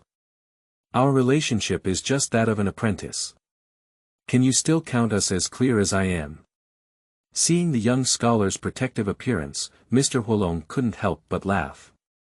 No matter how good the relationship is, this disciple cannot be given to you. The young scholar will not give way at all. You never said before that you were planning to take him as an apprentice, but you were just preparing to give him a chance. Now that I intend to take him as an apprentice, you have jumped out and fought with me. Mr. Huolong attempted to reason with the young scholar. I never said before that I wouldn't take him as my disciple. The young scholar exclaimed urgently. Mr. Huolong's words suddenly stopped, and then he changed his approach and said. You hold the position of an immortal and are busy with official duties. You may not have the time to teach him, but it will only waste his fundamental understanding. However, as an idle immortal, I have no position as an immortal. This son worships me as his teacher, and I will personally teach him so as not to waste his qualifications. Who knew that the young scholar said? Although I hold a position as an immortal, it is an idle one. It's the same with me or without me. He worships me as his teacher, and I will also personally teach him. Mr. Huolong was at a loss for a moment. However, the young scholar's mind changed and he turned his gaze to the side. Chen Yuan, who was being contested by the two of them and had a slightly uneasy expression, looked. Chen Yuan, since it's you who apprenticed, it's up to you to make the decision. How about who should apprentice the two of us? Upon seeing the movements of the young scholar, Mr. Huolong's expression changed and he inwardly exclaimed, I made a mistake. The first person this young man met was his good friend. The two formed a causal relationship, and the likelihood of the other choosing him as a good friend was definitely much greater than him. Upon hearing the young scholar's words, Chen Yuan felt a bit conflicted for a moment. In theory, the young scholar saved him, and he should not hesitate to choose to study under the young scholar. But just now, while realizing the Tao, he accidentally learned the cultivation method of this fire dragon master, the fetal breath technique. It seems a bit unreasonable not to worship the other person as a teacher. Chen Yuan's expression changed, and after careful consideration, he made a decision in his heart. Sorry, Taoist. Although you have the grace to preach to me, the immortal has saved my life. I cannot forget my duty and kindness. Chen Yuan looked apologetic and said. Don't worry, sir. Since I haven't apprenticed to you, I won't practice the fetal breath technique that I obtained from you. Chen Yuan then added. Seeing that Chen Yuan had indeed chosen his friend instead of himself, Mr. Huolong felt somewhat disappointed for a moment. Upon hearing Chen Yuan's words, he frowned and said unhappily. Kid, what kind of person do you think I am? If I confiscate you as my disciple, wouldn't I let you practice the fetal breath technique? The young scholar also smiled beside him and said. Not bad, Chen Yuan. You can rest assured to practice the fetal breath technique. Mr. Fire Dragon is not only my good friend, but also has some connections with me. It's just a cultivation method technique, and he won't take it to heart. Upon hearing this, Chen Yuan quickly apologized to Mr. Huolong and said. So, sir, please forgive me. It was the young man who speculated on the gentleman's intentions. After seeing Chen Yuan admit his mistake, Mr. Huolong let out a cold snort and turned his gaze to him, saying no more. He only wanted to accept Chen Yuan as a disciple because of Chen Yuan's fundamental understanding. Who knows, fate knows no bounds. I can only watch helplessly as this young man with excellent understanding of the root weapon joins the ranks of his friends. What are you doing in a daze? Do you still want to be a teacher and call yourself a disciple first? After seeing Chen Yuan decide to become his teacher, he hadn't turned a corner for a while, and the young scholar beside him couldn't breathe well. Chen Yuan pays respects to his master. Chen Yuan woke up from a dream and quickly turned around to salute the young scholar as a master and disciple. Okay, starting from today, I will have one more disciple. Seeing Chen Yuan bowing to him, the young scholar looked very happy. P.S. New book for newcomers, seeking recommended tickets and follow. Up reading. End of this chapter. Chapter 6. LV Gong Temple. You are listening at Novel Full. Audio. Chapter 6 LV Gong Temple. Seeing Chen Yuan choose to apprentice with friends. Mr. Huolong felt slightly lost in his heart, but he was also happy for his friend and accepted such a talented disciple. After Chen Yuan saluted the young scholar as a master disciple, he said to the young scholar, "This game has been played for 3 years, and the outcome is no longer important. It's time to end it." As he spoke, his gaze turned to the attendant on the side. At some point, he had already put on a cotton coat and wrapped himself tightly around the bodies of the 2 Taoist children, Ji Xiang and Ru Yi. With good luck and understanding, I arrived at the boulder and didn't know what magic was used. As soon as I touched the chessboard and teacup on the boulder, they all disappeared. Thank you very much for your fetal breath technique, sir. Seeing that he had accepted Chen Yuan as his disciple as he had wished, the young scholar did not call Mr. Huolong by his first name as he had just done. Instead, he called him Mr. and reminded Chen Yuan beside him. Thank you very much, sir, for completing it and giving me the opportunity. Chen Yuan understood and quickly thanked and saluted Mr. Huolong. No need, as your master just said, your master has some connections with my master, and he is also my close friend. You learned one of my fetal breath technique, which is not cheap for outsiders. Mr. Huolong said. However, Wu Xinchang, although this son has not apprenticed to me and is not a disciple of my sect, I have also introduced him to the Tao. Next time we meet, if you haven't taught him well, don't blame me for asking you. As Mr. Huolong spoke, he turned his gaze to the young scholar. Don't worry, sir. Since I intend to take him as my disciple, I will naturally teach him with care. The young scholar guarantees. In this way, I feel relieved and I will go. Before Mr. Huolong could finish speaking, he had already lost his trace with the 2 young boys around him, leaving only a lingering sound. Master, who won the game of chess just now? Chen Yuan thought of the chessboard almost filled with chess pieces on the boulder just now and asked the young scholar. If you are included in the team, this game of chess will naturally be, I win as a teacher. The young scholar said. In fact, he and Mr. Huolong used the chessboard as a venue for their discussions and did not care about the outcome. The game, which had been played for 3 years, did not determine the winner. With Chen Yuan's 3 years of enlightenment and the cultivation of the realm of eating qi, it is meaningless to care about the outcome of the chess game. What they care more about is who can bring Chen Yuan under their command. Now it seems that he has won. That's why he said so. Only then did Mr. Huolong leave in frustration. Chen Yuan understood a rough idea. It can trigger a competition between the young scholar and Mr. Fire Dragon, these 2 immortals. It seems that his performance of directly cultivating the state of food qi after 3 years of sleep and waking up should be quite good. Since the Fire Dragon has left first, our master and disciples should also leave. The young scholar said. Master, where are we going now? Chen Yuan asked. He slept for 3 years, and if possible, he wants to go home and take a look.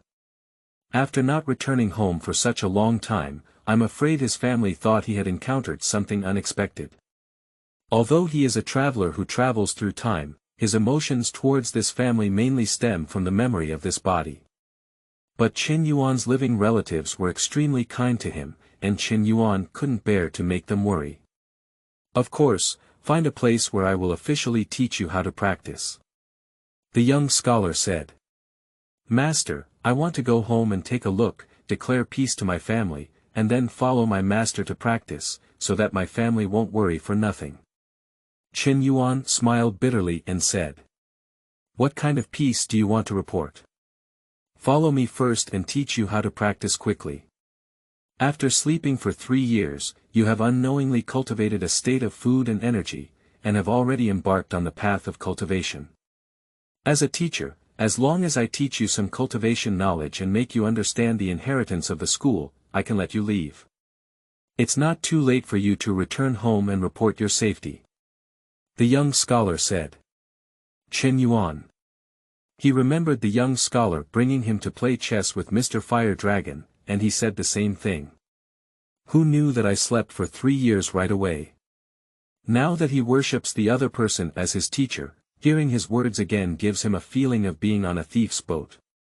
However, 3 years have passed.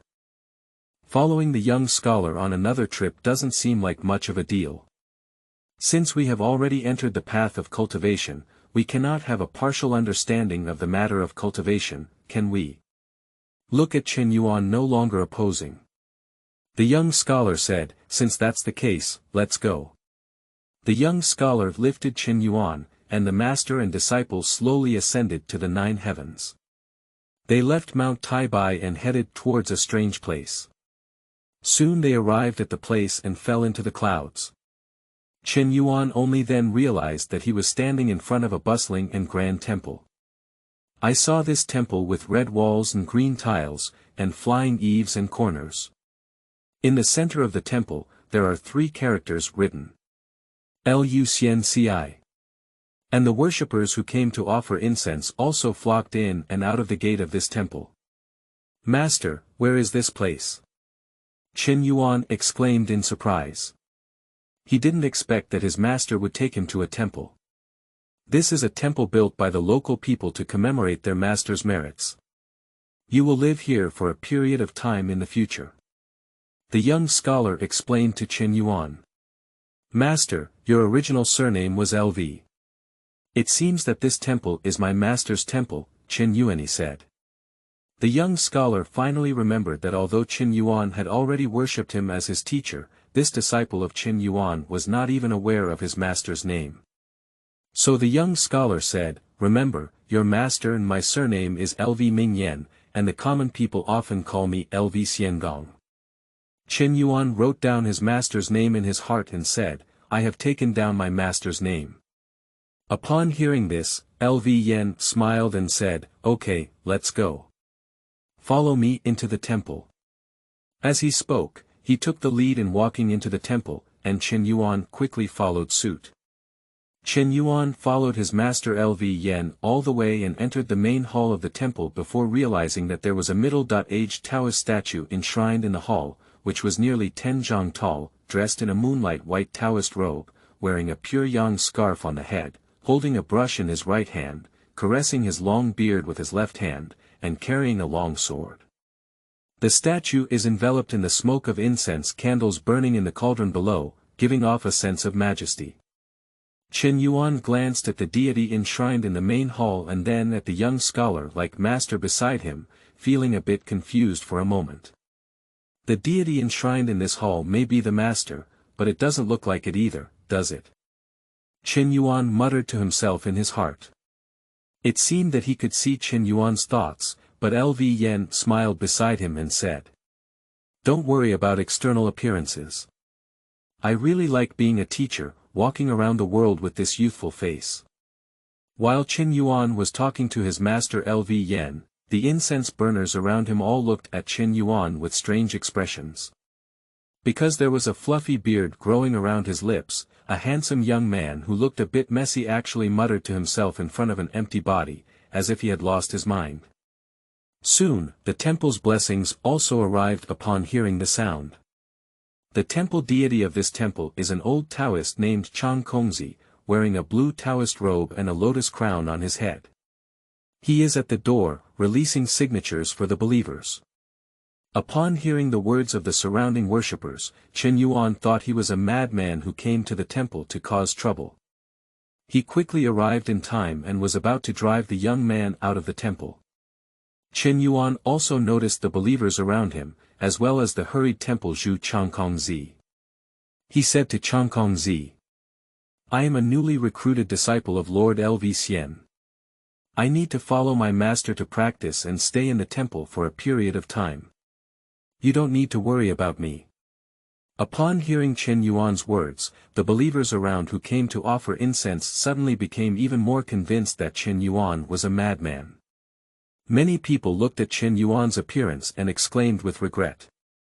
If this young man cleans up a bit, he may look handsome, but he has already gone crazy at a young age. It's really a pity. They are preparing to wait for the temple's blessings to drive Chen Yuan, a young man who has lost his mind, out of the temple. But upon hearing these words, the old Taoist Chang Kong couldn't help but change his expression.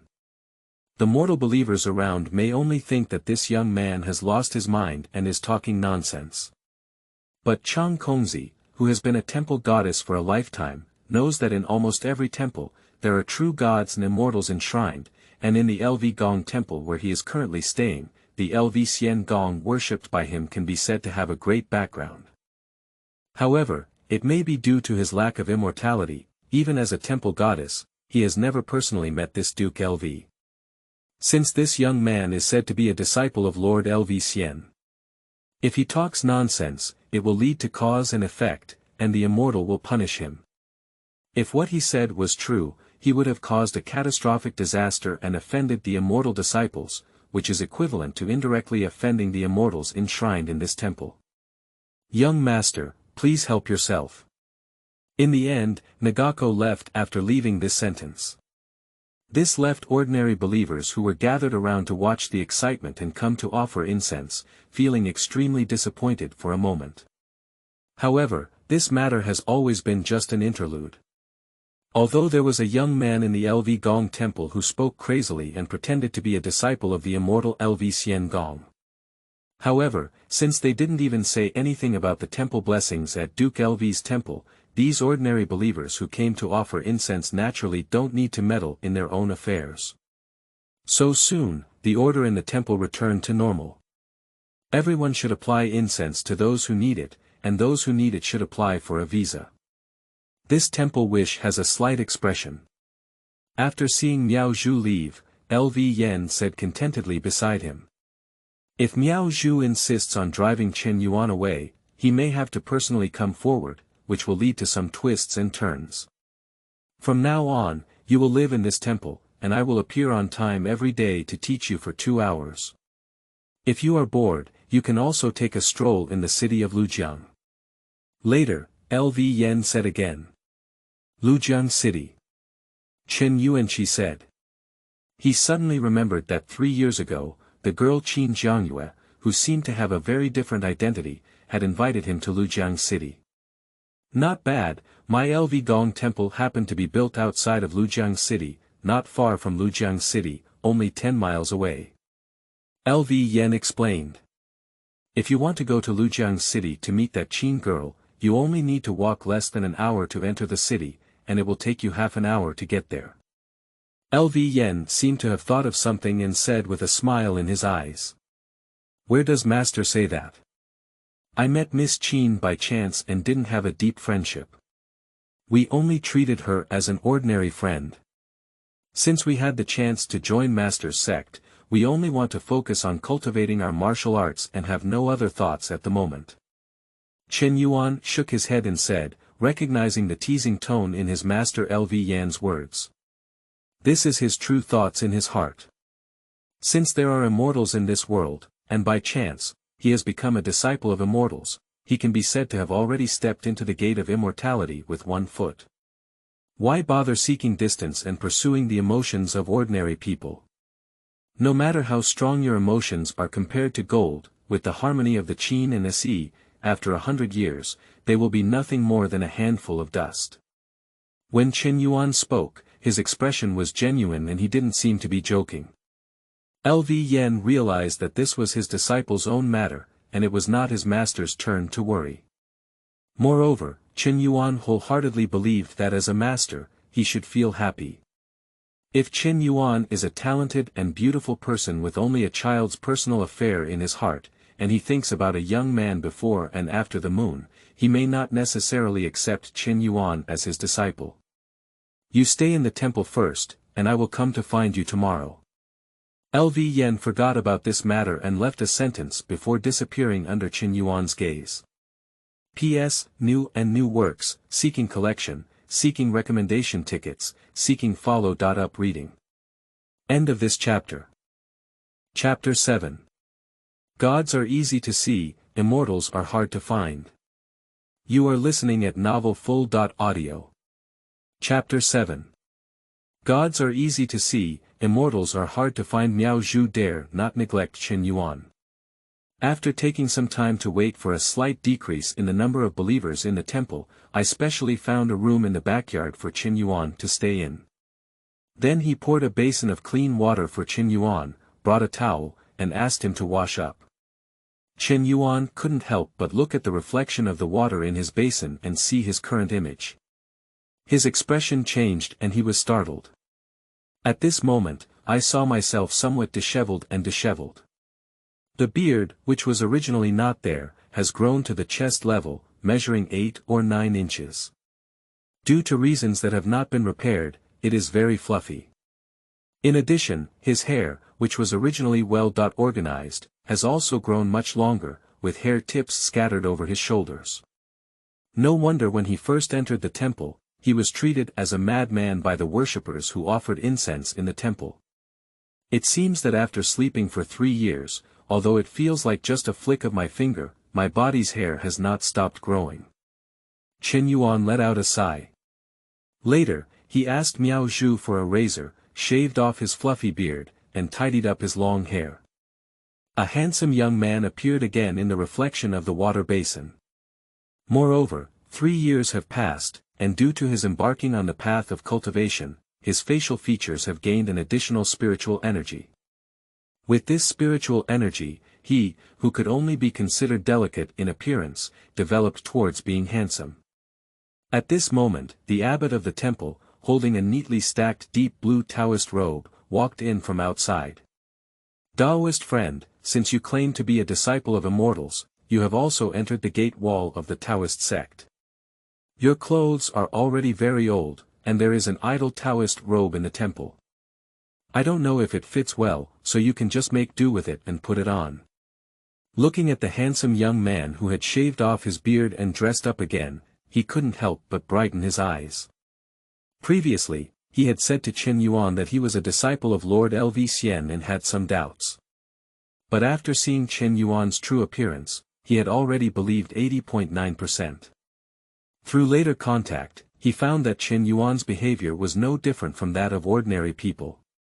At this moment, seeing Chen Yuan's original appearance again, Chang Kongzi felt that Chen Yuan was not a crazy person.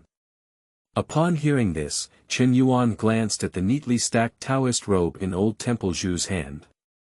It was brightly colored and had no signs of wear and tear, clearly a brand new Taoist robe that had never been worn by anyone.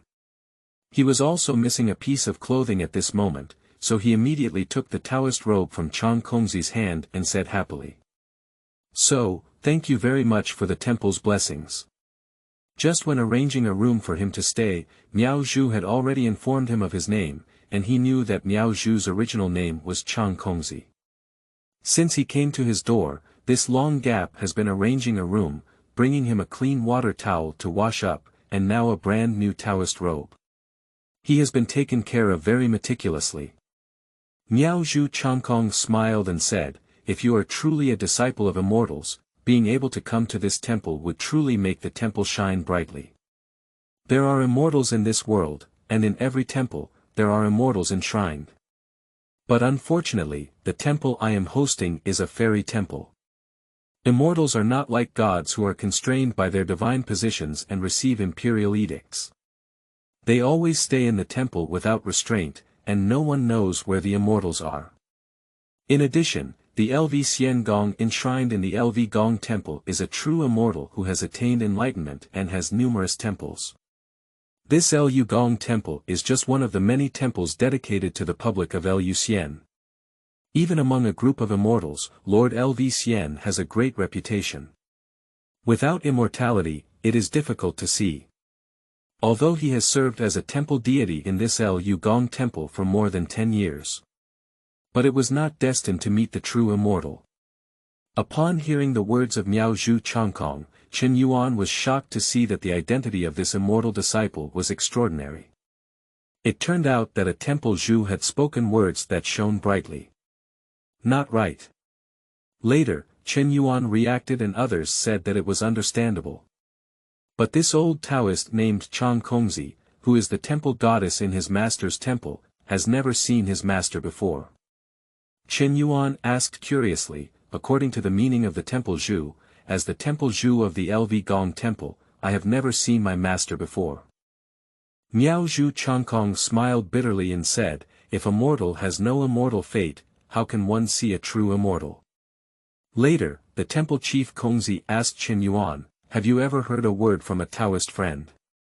Chen Yuan said, what are you talking about? Chang Kongzi looked at Chen Yuan and said, gods are easy to see, immortals are hard to find. After pausing for a moment, Chang Kongzi said again, if there is no immortal fate, even if the immortal is in front of him, he doesn't know it and can only miss it for nothing. Chang Kongzi's words immediately reminded Chen Yuan of 3 years ago at the official post station. At the same time, Qin Jiangyue met her master Lv Yen, as well as the passers-by who were rescued, and they also met her master Lv Yen. But they only consider their master Lv Yen as an ordinary expert. Only his unintentional nickname as a fairy aroused the interest of master Lv Yen, who brought him with him and facilitated a strange fate of sleeping for 3 years. He was also taken into his sect and became a disciple of the immortal. This is probably what Temple Zhu said, if there is no immortal fate, even if the immortal is in front of him, he doesn't know it and can only miss it for nothing. Chang Kongzi didn't know what Chen Yuan was thinking, so he glanced at Chen Yuan with a hint of envy in his eyes. If a Taoist friend claims to be a disciple of an immortal, not deceiving us, this is a once-in-a-lifetime opportunity. With such opportunities, the Taoist friend's future achievements are limitless. However, after speaking these words, the temple chief Kongzi suddenly woke up. Immortals are hard to find, but their disciples are right in front of us. Serve this immortal disciple well, and in the future, when the other party achieves something, there will also be a hint of incense, right? Chang Kongzi glanced at the sky and saw that it was already setting in the west, with the sun setting like blood, and the sky gradually darkening. Chang Kongzi said, there is no one else in the temple besides you and me. The old Taoist is going to prepare a late-night snack, and we will bring it later. The Taoist friend is tired of traveling all the way, so let's rest first. The old Taoist lives in the front yard, and if there is anything to do at night, just let him know. After speaking, Chang Kongzi said goodbye and left, leaving only Chen Yuan in the backyard. Chen Yuan saw that the sky was getting dark, so he returned to the room where Miao Zhu had already tidied up the bedding to rest. Not long after, he lay in bed ready to sleep after rejecting the late-night snack offered by the temple chief Kongzi. But he couldn't sleep at all. He had slept for 3 years before and now he has no drowsiness. The statement made by Miao Zhu about fatigue in the boat and carriage is even more absurd. He was always led by his master Lv Yen before, galloping through the sea of clouds without feeling any fatigue. Okay. Since you can't sleep, then let's practice. Chen Yuan decided. He woke up and put on the temple's long robe. He had just brought him the brand new deep blue Taoist robe and sat directly on the ground in the courtyard. Although he slept for 3 years and achieved a state of food energy cultivation, he has not yet practiced seriously once. This is still his first time practicing. At this moment, it is a cold winter night with a sharp night breeze. I don't know if it's because he has cultivated the realm of food qi and is no longer afraid of cold and heat, or because he made up his mind to prepare for cultivation, he didn't feel cold for a moment. He has 2 cultivation techniques. One is the Tai Jinhua mission, passed down by his master Lv Yen. One is the fetal breath technique, passed down by Mr. Huolong. These 2 Dharma formulas have been deeply engraved in Chen Yuan's mind. He can already recite the content fluently and has some shallow understanding of his own. Master Lv Yan's Tai Jinhua purpose is mainly a Dharma formula that elaborates on the cultivation of inner alchemy. It involves methods of regulating breath, building foundations, true spirit, true nature, and even the cultivation of the primordial spirit. It can be said that it is a fundamental method that leads directly to the immortal path. By contrast, the fetal breath technique is just a cultivation method for refining qi, preserving essence, and nourishing the mind. Compared to the Tai Jinhua mission, the level is much lower. However, precisely because of this, the fetal breath technique is more pure in terms of refining qi, preserving essence, and nourishing the mind than the Tai Jinhua purpose. Since Mr. Huolong did not object to my practice of fetal breath technique, I will first practice fetal breath technique. Chen Yuan thought to himself in his heart. He lowered his face and began to operate the fetal breath technique inside his body. Although it was his first time practicing, it was as if he had already practiced the fetal breath technique thousands of times. Being very familiar with the road, I stepped onto the right track. Using the qi circulation method recorded in the fetal breath technique, the number of breaths is gradually reduced, and his breathing gradually becomes weak, fine, even, and long-lasting. Then remove the exhale of the breath and only store the inhale air. Store the inhaled air in the body, keep it under the navel, and keep it closed. Finally, remove the suction of the breath, and there is no mouth or nose breathing at all. In the withered and silent body, the body's breath naturally sprouts with the breathing inside the navel. Unconsciously, Chen Yuan, sitting cross-legged in the backyard of the temple, surprisingly achieved fetal rest. Turning to the whole body, the entrance is opened, and the body is like a baby in the mother's womb, not breathing through the mouth and nose, but breathing through the abdomen. In an instant, the clear spiritual energy between heaven and earth was sucked into Chen Yuan's body like being swallowed by a whale or dragon. His body was like a long expanse of sand and gravel, crazily absorbing all the spiritual energy sucked into his body. At first, the level was relatively normal, but later on, due to the absorption of more and more Qingling qi, a strong wind even blew up in the backyard, sweeping up weeds and fallen leaves, dancing around Chen Yuan.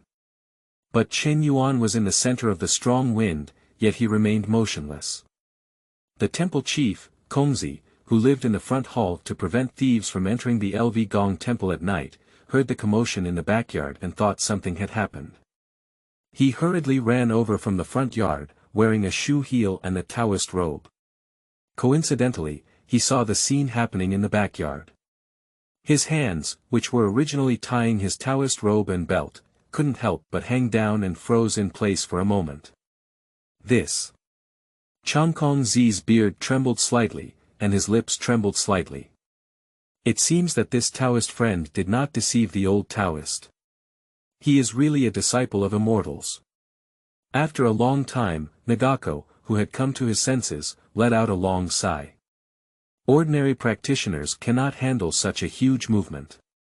I guessed that the immortal disciple was practicing, and Changkong Zi didn't know if such a big commotion would cause disturbance from others, so he decided to stand by and protect Chen Yuan.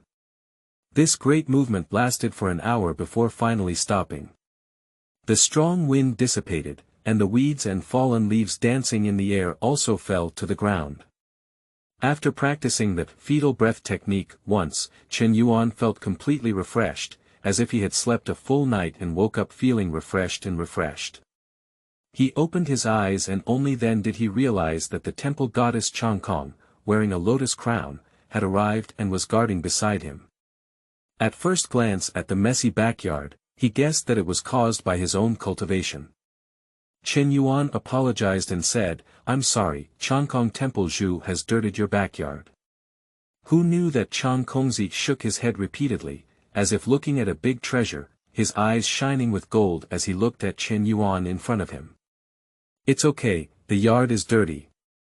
I'll clean it up tomorrow morning," said the Taoist with a friendly expression. The reason why he became so attentive was because he had been guarding Chen Yuan here for an hour, and he had actually benefited greatly from it. Some of the Qingling qi absorbed by Chen Yuan during his cultivation overflowed, and a very small part was absorbed and contaminated by Chang Kongzi's body. Let his originally old body, like taking a miraculous pill, suddenly become several years younger. The originally stiff arms, legs, and feet have become much more flexible. Watching Chen Yuan for an hour, not only did he not feel any drowsiness, but he was also somewhat energetic. In addition, after staying outside for an hour on this cold winter night, he felt no discomfort except for his hands and feet being slightly cold. Even upon careful observation, Nagako discovered that the weeds in the backyard, which had already withered during the cold winter season, had unknowingly sprouted green buds. Bringing a touch of spring to the entire Gong temple, those who didn't know thought it was spring season. But now it is the cold winter of the 12th lunar month. P.S. New works, seeking recommendation tickets, seeking follow-up reading, seeking collection. End of this chapter. Chapter 8. Peach Blossoms Bloom in December. You are listening at novelfull.audio. Chapter 8. Peach blossoms bloom in December. Perhaps you don't know, when you were just practicing, the old Taoist and this Chen temple had already gained great benefits. Please take a look inside the courtyard, Taoist. Then Nagako said again. Upon hearing this, Chen Yuan turned around and lowered his head to take a look at the ground in the backyard. I saw green sprouts sprouting from the withered and yellow weeds on the ground in the backyard. This. Chen Yuan was taken aback after seeing it. He didn't expect the commotion caused by his first practice to be so great. So even if you're practicing, don't worry about me, Taoist. Nagako looked as if he was enjoying it. Seeing Chang Kong's words, Chen Yuan could only say, then please trouble Temple Zhu. I'll practice for a while longer. After speaking, Chen Yuan no longer took charge of the empty space and closed his eyes and lowered his head again. This time, he was preparing to practice the Tai Jinhua purpose. Since I have been under the tutelage of my master Lv, I have already practiced the birth breath technique. The Tai Jinhua purpose, passed down by my master Lv must be practiced, otherwise it would be difficult for my master Lv to explain it. After practicing the fetal breath technique once, he has gained a deeper understanding of the fetal breath technique passed down by the fire dragon master. This fetal breath technique is indeed a profound meditation method for refining qi, preserving essence, and nourishing the mind. The so-called fetal rest refers to breathing in the abdomen without the need for oral and nasal breathing, just like a baby in the mother's womb. This state is practiced in a state that seems to be sleeping but not sleeping. So this fetal breath technique is actually a meditation technique that can be practiced even while sleeping, without the need to maintain a fixed posture and exercise qi. With his previous experience in practicing the fetal breath technique, Chen Yuan's practice of the Tai Jinhua purpose became even smoother. However, the Tai Jinhua tenet is different from the fetal breath technique. At the beginning of cultivation, one needs to start by meditating and running the Zhou Tian. But the true meaning of the operation of the Zhou Tian in this Tai Jinhua mission is not to rely on qi as the master, but to use the mind as the secret. Chen Yuan relaxed his body and posed in a 5-heart upward posture. Let oneself be in a state of unintentional defense and unintentional action, looking up at the sky, with a heart like a xian ji, the essence and energy of the body penetrating through the limbs, cutting off illusions, emptying the mind, and intersecting obstacles. After trying a few more times, I successfully started working on Sunday. However, compared to the huge movement in the backyard of Lv temple during his first cultivation, Chen Yuan's cultivation this time appeared much calmer. Chang Kongzi stood beside him, seeing that the strange scenery in the courtyard had never appeared again, and a hint of regret flashed in his eyes. That's right, fate cannot be underestimated. Having such a rare encounter once is already an old Taoist's chance.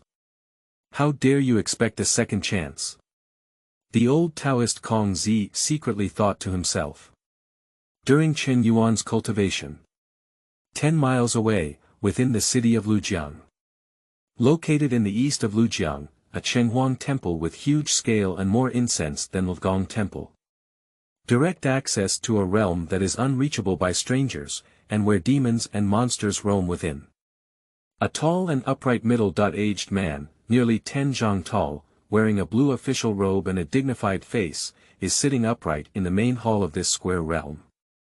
After being worshipped by the people in Lujiang city, it is twined on the statue of the Chenghuang temple, like a few smoke of incense reaching here, to cultivate and refine the divine body. Suddenly, he seemed to sense something and immediately stopped practicing, turning his gaze towards the southern direction of Lujiang City. Strange, how could there be so much Qingling Qi gathering to the south of Lujiang City tonight? Middle-aged people are puzzled. His name is Jia Shidao, and he is the city god who governs Lujiang City and even the whole Luzhou prefecture. That should be the temple of Lu Xian Gong, the location of the LV Xian temple. Although there is a lot of noise, it doesn't seem like it was done by immortals. Jia Shidao pondered for a moment. Judge, go and inquire about the Yin difference during the recent patrols. However, when passing by the LV Xian temple, you may find something unusual inside. Jia Shi ordered.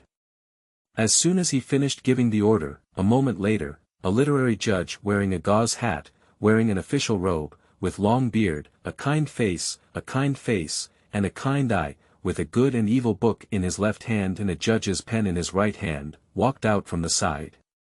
Obey me. The judge agreed. Then he retired and left the main hall. Not long after, the judge returned.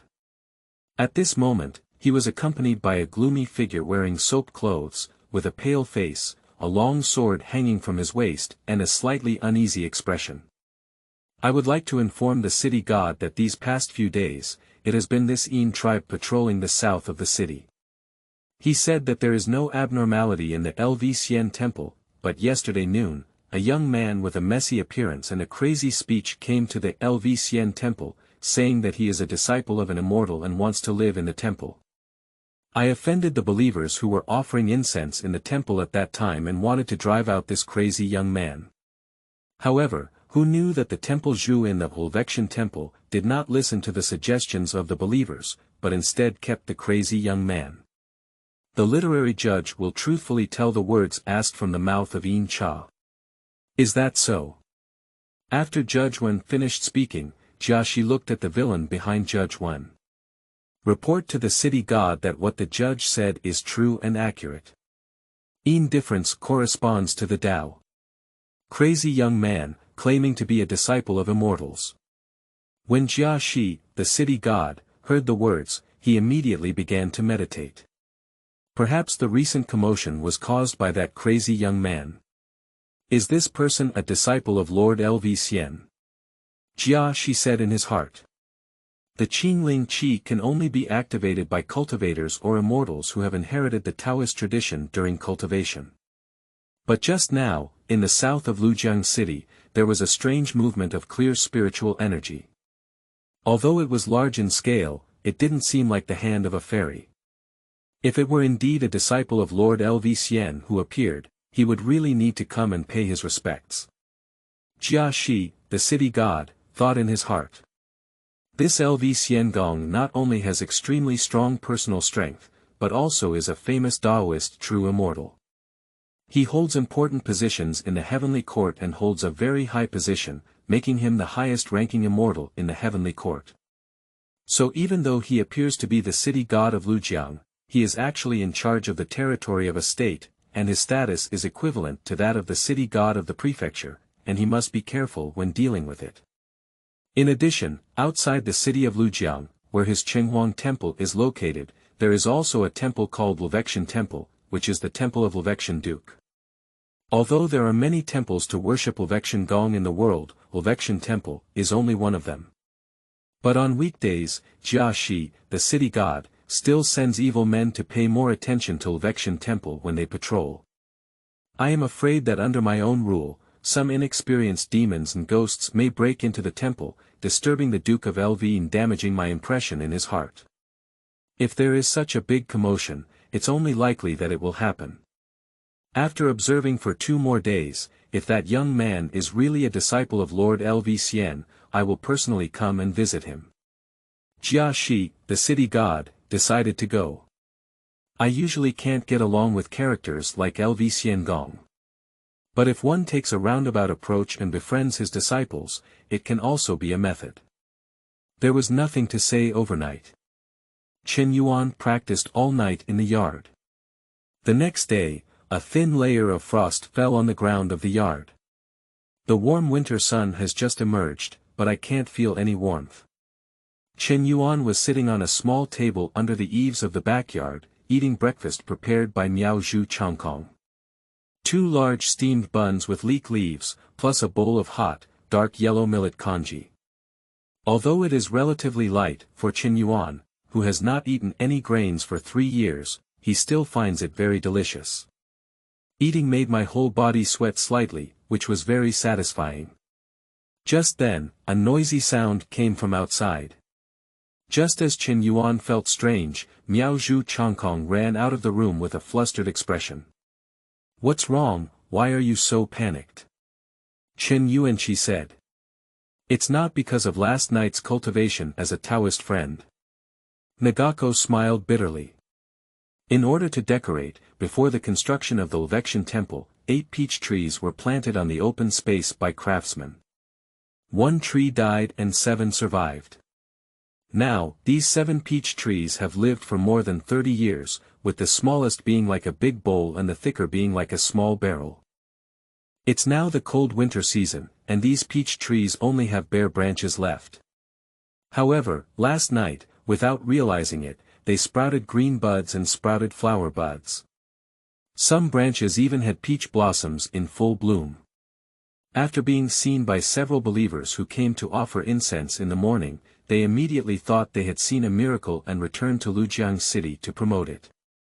The result quickly spread. Everyone wants to see the peach blossoms blooming in this cold winter. So early in the morning, the high-ranking officials and nobles of Lujiang City all drove and rode horses, rushing towards the Cultivation temple.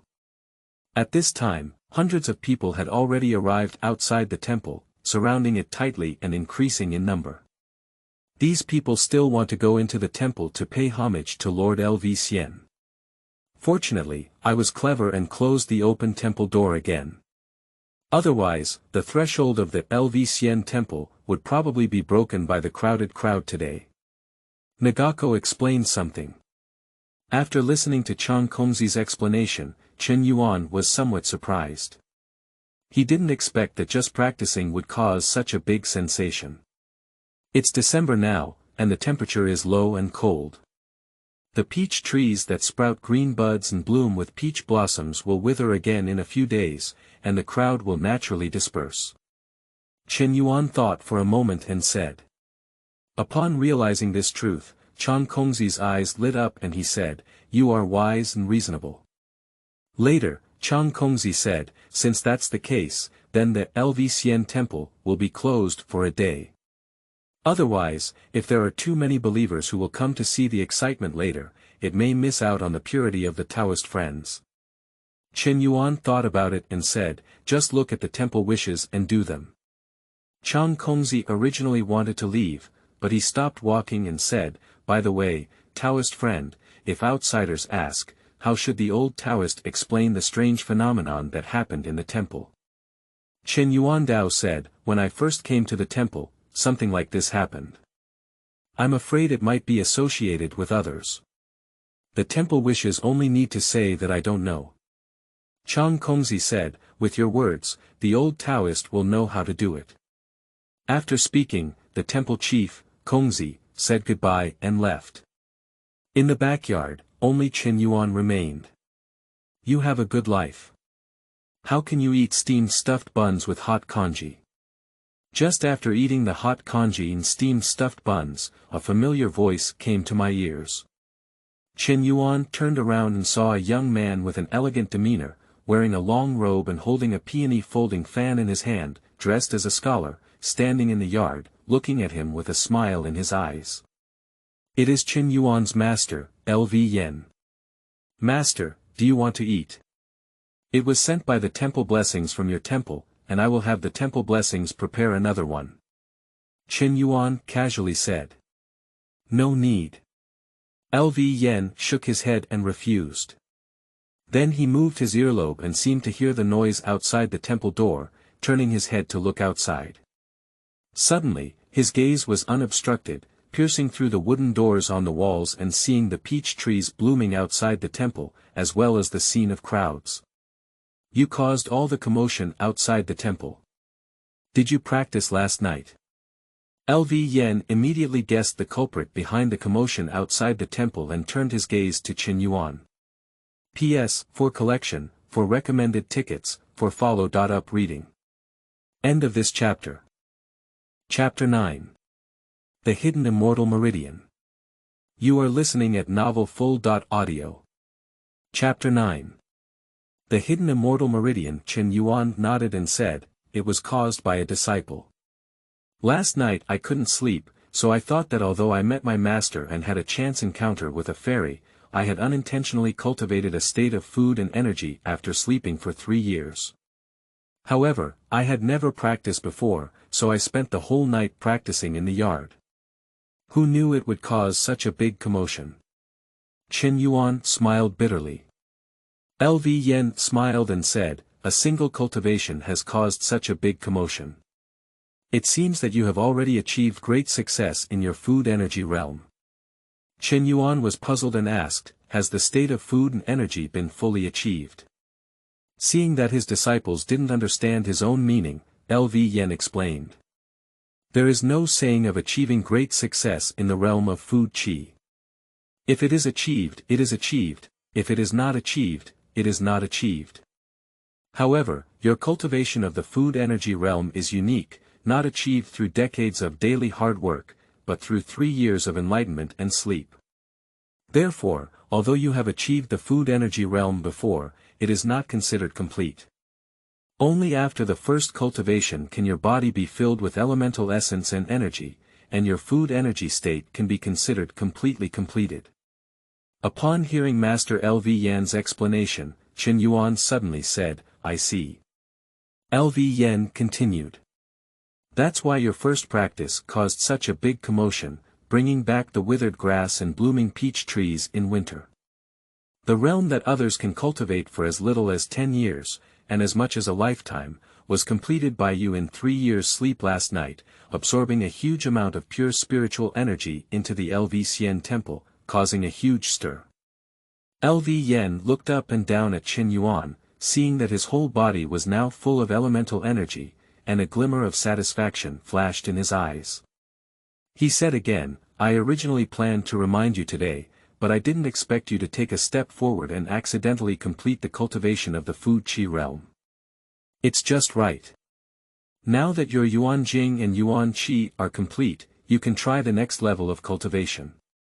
Chen Yuan thought of the cultivation realm that his master LV Yen and Mr. Huolong had told him before in Taibai Mountain. He blurted out, "Dan fetus." LV Yen said, "Not bad, Dan Tai." Chen Yuanqi said, "Master, don't I need to break through the bottleneck before I start practicing the pill body?" LV Yen looked at Chen Yuan with a strange expression and said, "Who told you that to cultivate a realm, you need to break through the bottleneck before you can cultivate the next realm?" Then LV Yen remembered that Chen Yuan was also a scholar before, probably unaware of the fallacy that appeared in the travelogue written by an unknown Taoist with no real talent or knowledge. He patiently explained, on the path of cultivation, as long as the previous level of cultivation is completed, one can start the next level of cultivation without breaking through bottlenecks. LV Yen continued. The so-called bottleneck refers to the situation where a cultivator reaches a certain level of cultivation, but their mental and cognitive abilities reach their peak, causing their cultivation to come to a standstill. If their mental and cognitive abilities are insufficient, it's okay to say so. Just wait for the day when they have enough experience and suddenly become enlightened.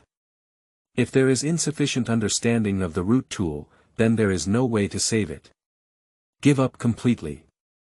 Unless there is a chance to overcome the heavens in this life, we have already reached the limit of cultivation. After saying these words, LV Yen glanced at Chen Yuan again. Don't worry, you probably won't have a situation in this life where you get stuck due to insufficient understanding of the root organ.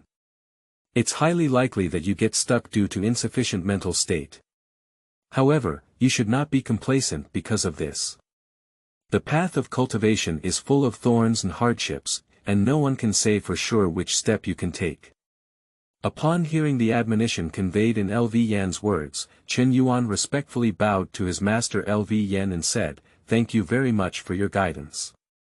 LV Yen said, "We are both masters and disciples, so there's no need to be so polite. Let me explain to you the next method of cultivating the Dan Tai."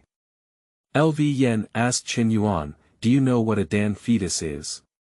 Although Chen Yuan did it last night, for the first time since he set foot on the path of practice, he had Master LV Yen and Mr. Huolong, who jointly taught Tai Jinhua Purpose and Fetal Breath Code. But his knowledge is ultimately shallow, and he has no idea what a Dan fetus is. Chen Yuan humbly asked, "Please teach me, Master." LV Yen folded the fan in his hand and lightly tapped the other hand. The so-called Dan Tai has another name, which is the Valley God. Because the central palace is empty like a valley, and the Yuanshan resides here, in other Taoist scriptures, the Dan Tai is also known as the Holy Child. The Fu Qi realm opens up one's own orifices and acupoints, absorbs the clear spiritual energy of heaven and earth, and strengthens one's own Yuanqi and Yuanjing. And cultivating the Dan Tai is to prepare for the next realm of nourishing the spirit and cultivating the primordial spirit.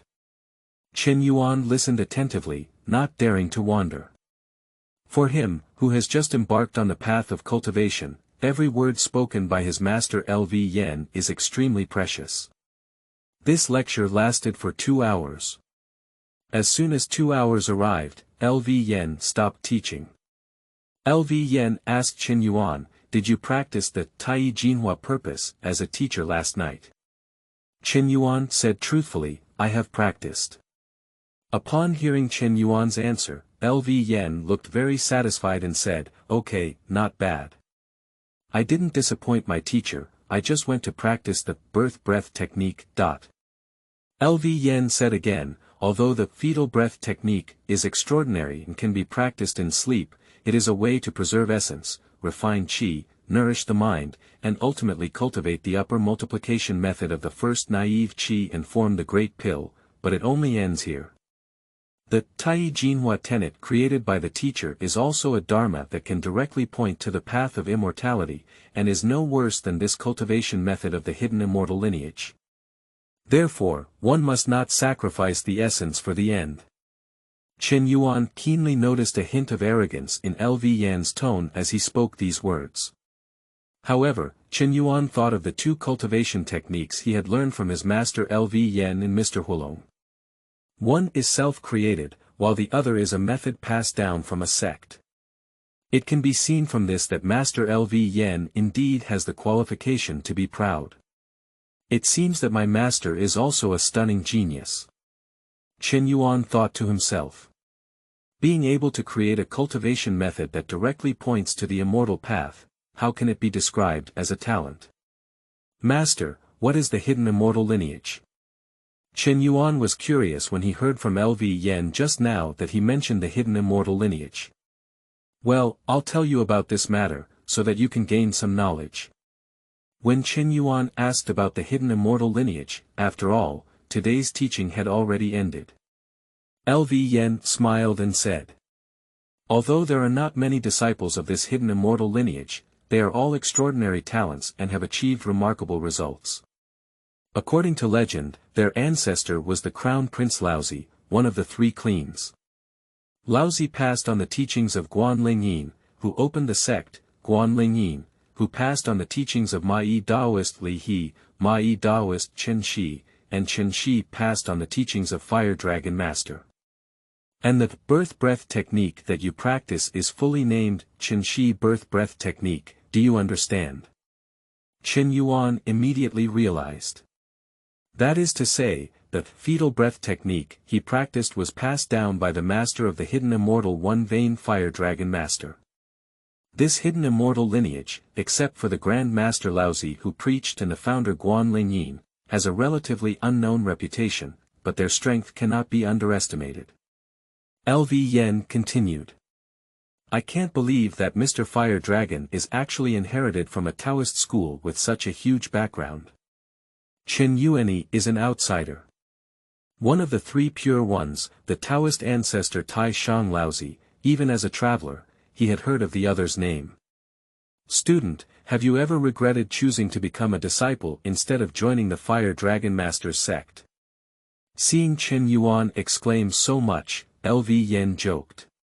Where did Master say it? If I regret it, I would choose to join Mr. Fire Dragon's sect that day. Chen Yuan looked sincere and said. As he said, although he learned from his master LV Yen at this time that the Fire Dragon Master came from the Taoist lineage passed down by Laozi, one of the three pure ones, and he had the opportunity to join his sect. But in his heart, there was no hint of regret. Not to mention, from the information obtained over these days, it seems that his master LV Yen may have a bigger background than that Fire Dragon Immortal. After saving his life, Guanlu Yen had no regrets at all. Although LV Yen was joking, he could still tell the truth in Chen Yuan's eyes as he said this. Not bad, he is truly the disciple that LV Yen admires. LV Yen laughed heartily. By the way, Master, as Mr. Huolong and you have mentioned before, Mr. Huolong's apprenticeship has some connection with you. What exactly does this mean? Chen Yuan suddenly thought of another question and asked LV Yen Dao. LV Yen did not respond to him, but instead looked up at the sky. Alright, it's getting late. I'll answer this question later. That's all for today's lecture, and I'll come back in 2 days. After speaking, LV Yen disappeared again under Chen Yuan's gaze. My master, he really comes and goes without a trace. Chen Yuan looked somewhat envious. He thought to himself that when he possessed such skills, he would also play and disappear in front of others. Taoist friend, it's time for lunch. Not long after LV Yen left, the temple chief, Kongzi, brought the freshly prepared food from the front hall to the backyard. When Lu Yen was teaching Chen Yuan, Chang Kongzi once came to the backyard midway and saw Chen Yuan speaking respectfully to the empty space next to him in the courtyard. He guessed something and knew that the immortal enshrined in the Cultivation temple might be right in front of him. But the immortal seemed unwilling to meet him, unable to see him at all. He could only respectfully bow in that direction and quietly retreat. Could you please pray to the temple? Chen Yuan helped to place the dishes prepared by Miao Zhu on the small table under the eaves. The rice is millet rice, with 2 bowls in total.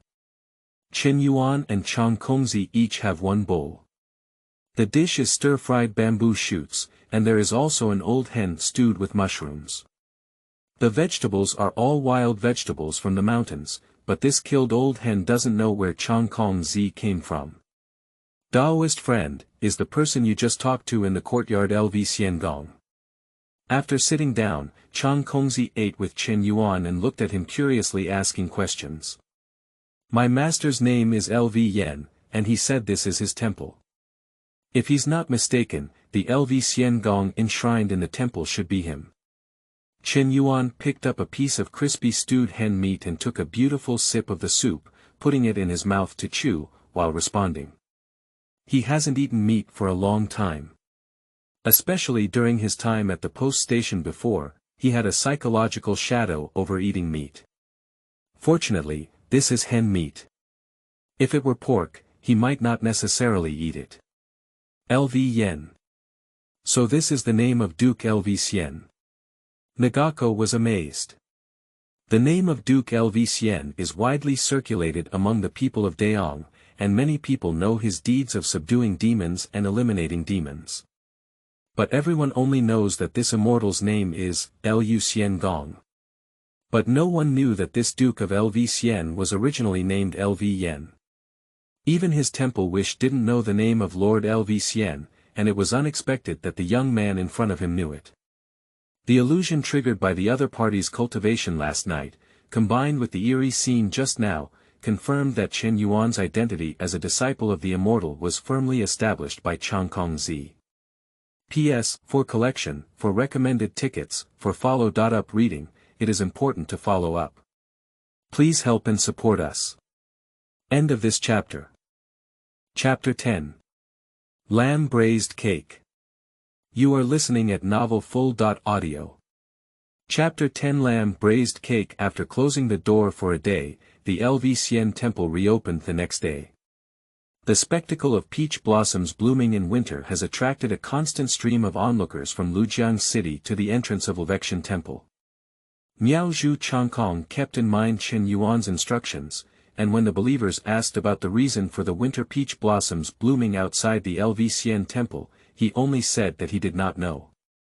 Although there are rumors in the folk that the strange scenery that appeared in Cultivation Temple may be related to the messy young man who appeared in the temple the previous day and looked a bit crazy, and was taken in by the temple's blessings. Perhaps that scruffy young man is really a disciple of the immortal Gong. But ultimately, it's just hearsay and not many people take it seriously. Today. Lujiang City. A spacious and magnificent mansion with pavilions, towers, water pavilions, gardens, and long corridors. A beautiful girl with bright eyes and white teeth, dressed in an emerald green long dress, with emerald pearls on her head, and a slender neck, was leaning against the fence inside the pavilion, arms resting on her head, staring blankly at the artificial lake in front of her. She is Chen Yuan 3 years later. Master. Just then, a sound of footsteps came. Serving by the steps of the pavilion, a maid named Caiha, wearing a red dress and a double bun, respectfully woke up Chen Yuan in a daze with her respectful voice. I saw Qin Shoji, the governor of Luzhou in his 50s, dressed in luxurious attire, with a high crown on his head, a tall and thin figure, and a goatee under his chin. His gaze was cold and he looked extremely oppressive. Qin Shoji nodded in response to the maid and strode into the pavilion. Dad. Chen Yuan, who was disturbed, called out absent-mindedly and then turned her gaze to the lake, not even moving her arms, which had just been resting on her head. The governor of Luzhou, Qin Shoji, who originally looked extremely powerful, immediately changed his expression and his gaze became friendly when he saw his daughter Chen Yuan. Looking at his lost daughter in front of him, he felt a little heartbroken and said, Jiang Yu, just a young farmer, why do you have to be like that? Chen Yuan, however, asked Qin Shoji as if she had not heard his words. Dad, have you sent someone to look for the address your daughter gave you? Have you found that Mr. Chen? Qin Shoji said truthfully. What you said about Penglai County, my father has already sent someone to look for it, and even found their home. However, according to the person who reported back, his elder brother and sister-in-law said he hasn't returned home for 3 years, and maybe he has encountered an accident on the way. Upon hearing this, Chen Yuan's expression slightly changed, and she immediately sat up straight. Then, she couldn't help but feel sad in her heart. Seeing his daughter's expression, Qin Shoji couldn't bear to deceive her and said, but. Chen Yuan eagerly said upon hearing this, but what? Qin Shoji said, however, the person sent by his father to inquire about the news learned from Chen Yuan's sister-in-law that he was originally going to borrow money from his uncle's house in Linjiang County next door, so that person went to Chen Yuan's house in Linjiang County again.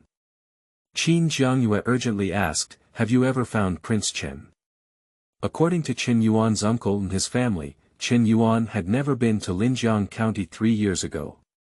Qin Shoji sighed. Chen Yuan's expression, which had previously slightly improved, couldn't help but feel a wave of sadness upon hearing these words. Although she comes from an official family and her father is the governor of Luzhou, she also knows the danger of traveling far away. These days, whether it's mountain bandits, wild beasts, demons, or ordinary villagers who suddenly become evil.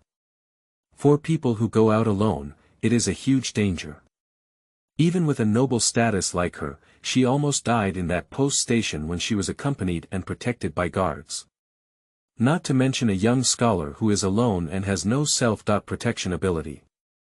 Jiang Yu, if Chen Yuan hasn't returned home for 3 years, it's probably already quite unlucky.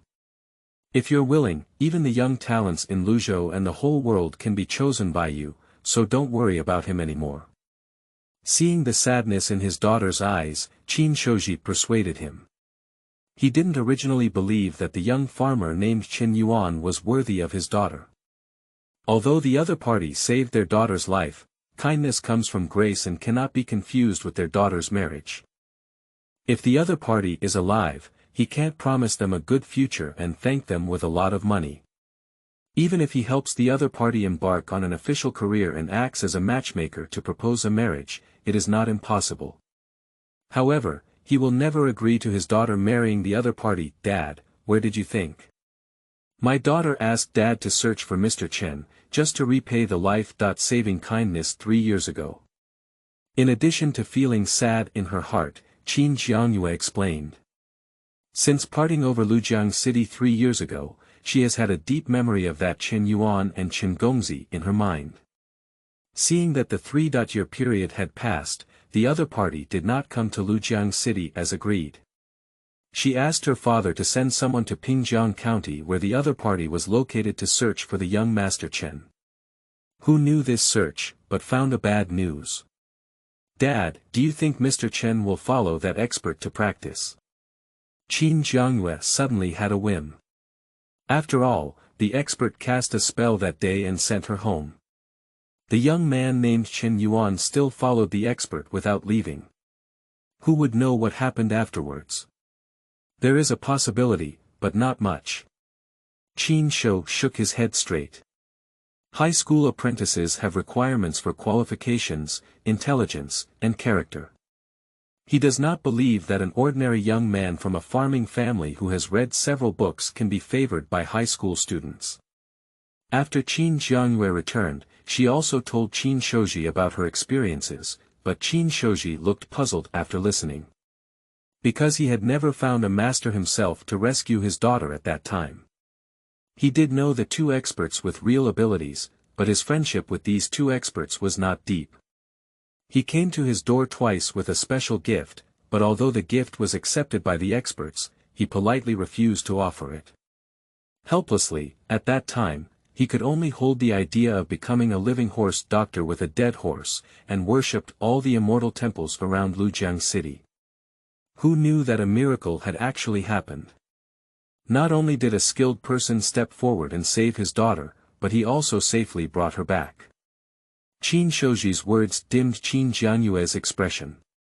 After Chen Shouji finished speaking, he felt a bit regretful and realized that he shouldn't have broken his daughter's hope.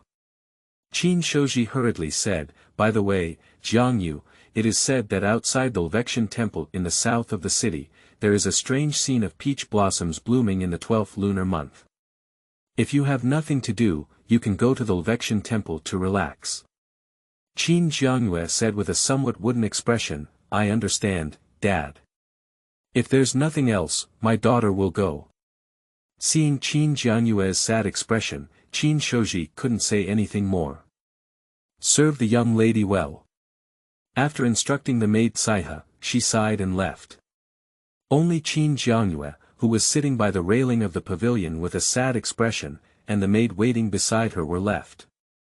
In order to avoid trouble, Chen Yuan originally planned to retire to the backyard of Lvexian temple for the next 2 days, staying indoors and focusing on cultivation. Later, after the reopening of the Lvxian temple, he found that he was dressed in a blue Taoist robe and had transformed into a handsome young Taoist. Apart from attracting the attention of some young girls and women, no one paid attention to him. So he left early the next morning. Although he has been in the Lvxian temple for 2 days, he has never left before. I'll go out for a trip. After greeting the temple chief, Chen Yuan walked out of the Lvexian temple against the crowded crowd. Looking up, one can see the 7 peach trees outside the Lvxian temple, which are as thin as bowls and as thick as barrels. They are surrounded by high-ranking officials and nobles who come from within the city of Lujiang, dressed in luxurious robes, and are talking loudly about the 7 peach trees. There are speculators about the origin of this spectacle, as well as readers who recite poetry against the peach tree. Even at the edge, you can see wealthy young masters and ladies in areas dedicated to parking luxury carriages and tall horses. Chen Yuan ignored it and walked through the crowded entrance of Lvxian temple to reach the official road. Having identified the direction, walking less than 50 zhang to the left is another scene. I saw that because there are believers coming from the city to worship every day, as well as pedestrians on the official road passing by, there are intelligent people gathering here. Not only have large houses been built, but also people have opened shops and started buying and selling here. Around the Cultivation temple, a market has already formed, with grain shops, wine shops, and inns all present, and even the prototype of a small town has taken shape.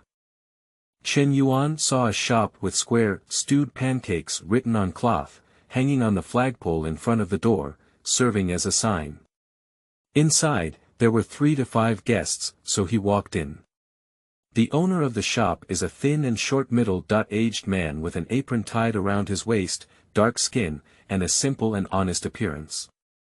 When he heard the commotion, he looked up and saw a young Taoist wearing a Taoist robe. While busy with his work, he greeted Chen Yuan and said, "Little Taoist, sit down first. Do you want to serve a bowl of stewed pancakes?" Chen Yuan asked, "Why haven't I seen your stewed pancake anywhere else?" The boss smiled and said, "Little Taoist, I don't know. My stewed pancake was passed down from Guangzhou. It's made of lamb and used secret techniques to remove the fishy smell. It's truly delicious and delicious. As long as I've tried it once, I'll definitely remember it." Chen Yuan asked, "How much does it cost per bowl?" The boss said, "1 big money, 1 bowl. In this world, the currency used by the people is copper coins. Poor people may never see the legendary gold and silver in their lifetime. The Daong dynasty has served as the emperor for 17 times. Apart from the first emperor Taizu, who issued the Daong heavy treasure, later emperors issued a wide variety of tongbao. These tongbao coins are called folded 2 coins, folded 5 coins, or folded 10 coins due to their different sizes and weights. Except for heavy treasures called big coins, all tongbao are called small coins. 1,000 large coins are called consistent coins, which are approximately equivalent to 1 or 2 silver coins. A small coin worth 2 can buy a steamed bun with a large meat filling, and a bowl of stewed pancakes for a large coin, which is neither expensive nor cheap. Chen Yuan glanced at the boss placing it on the stove, about to serve the table to the guests. The bowl of stewed pancakes contained almost half of the lamb. I suddenly felt that this big money was worth it. He couldn't help but feel greedy in his heart and said, "Then bring me a bowl." The boss said, "All right, the guests will sit down first. Wait a moment." Chen Yuan found a corner seat and didn't wait long before a steaming bowl of lamb stewed pancakes was served by the boss. Above was a layer of scallions, and Chen Yuan took a sip, only feeling the aroma was strong. Immediately, he picked up the bamboo chopsticks on the table and couldn't help but indulge in them. It's like pita bread soaked in lamb soup in a previous life. Chen Yuan noticed after eating for a while. But the boss actually said that this lamb stewed pancake came from Guangzhou, so it's not surprising. Perhaps there is a similar connection between the two worlds, both in Guangzhou. After finishing this large bowl of lamb stewed pancakes, Chen Yuan felt a joyful sensation emanating from his whole body, from inside out. He stood up with his swollen stomach, about to pay, when he saw the boss asking. "Little Taoist, dare you ask, did you just come out of the Cultivation temple?" Originally, the boss had sharp eyes and saw that Chen Yuan had walked from the direction of Cultivation temple, coupled with the fact that the other party was wearing a Taoist robe and was a Taoist, which led to this question. Chen Yuan Dao said, "Not bad, I came out of the Cultivation temple, but I won't stay here for a long time. I just stayed in the Cultivation temple for a period of time." Unexpectedly, the boss said, "Since the young Taoist came out of the Cultivation temple and temporarily resides there, he is a friend of Changkongzi Temple Zhu. The reason why we vendors are able to do business here is thanks to this Cultivation temple and the care of the Changkongzi temple. I can't accept this money, just treat it as my treat. The little Taoist thinks it's delicious, just come back next time." Chen Yuan smiled but didn't answer. He took out a large coin from his pocket and placed it on the table, then turned around and left. Seeing Chen Yuan like this, the boss suddenly became anxious and picked up the big money on the table, wanting to catch up. But as he turned around, he found that the young Taoist had disappeared without a trace in the crowd. The only boss left sighed in place. P.S. New book for newcomers, seeking recommendation tickets, seeking follow-up reading, seeking everything. The newcomers are very miserable and have not been exposed. If you like them, you must support them, otherwise they will be razed to death. End of this chapter.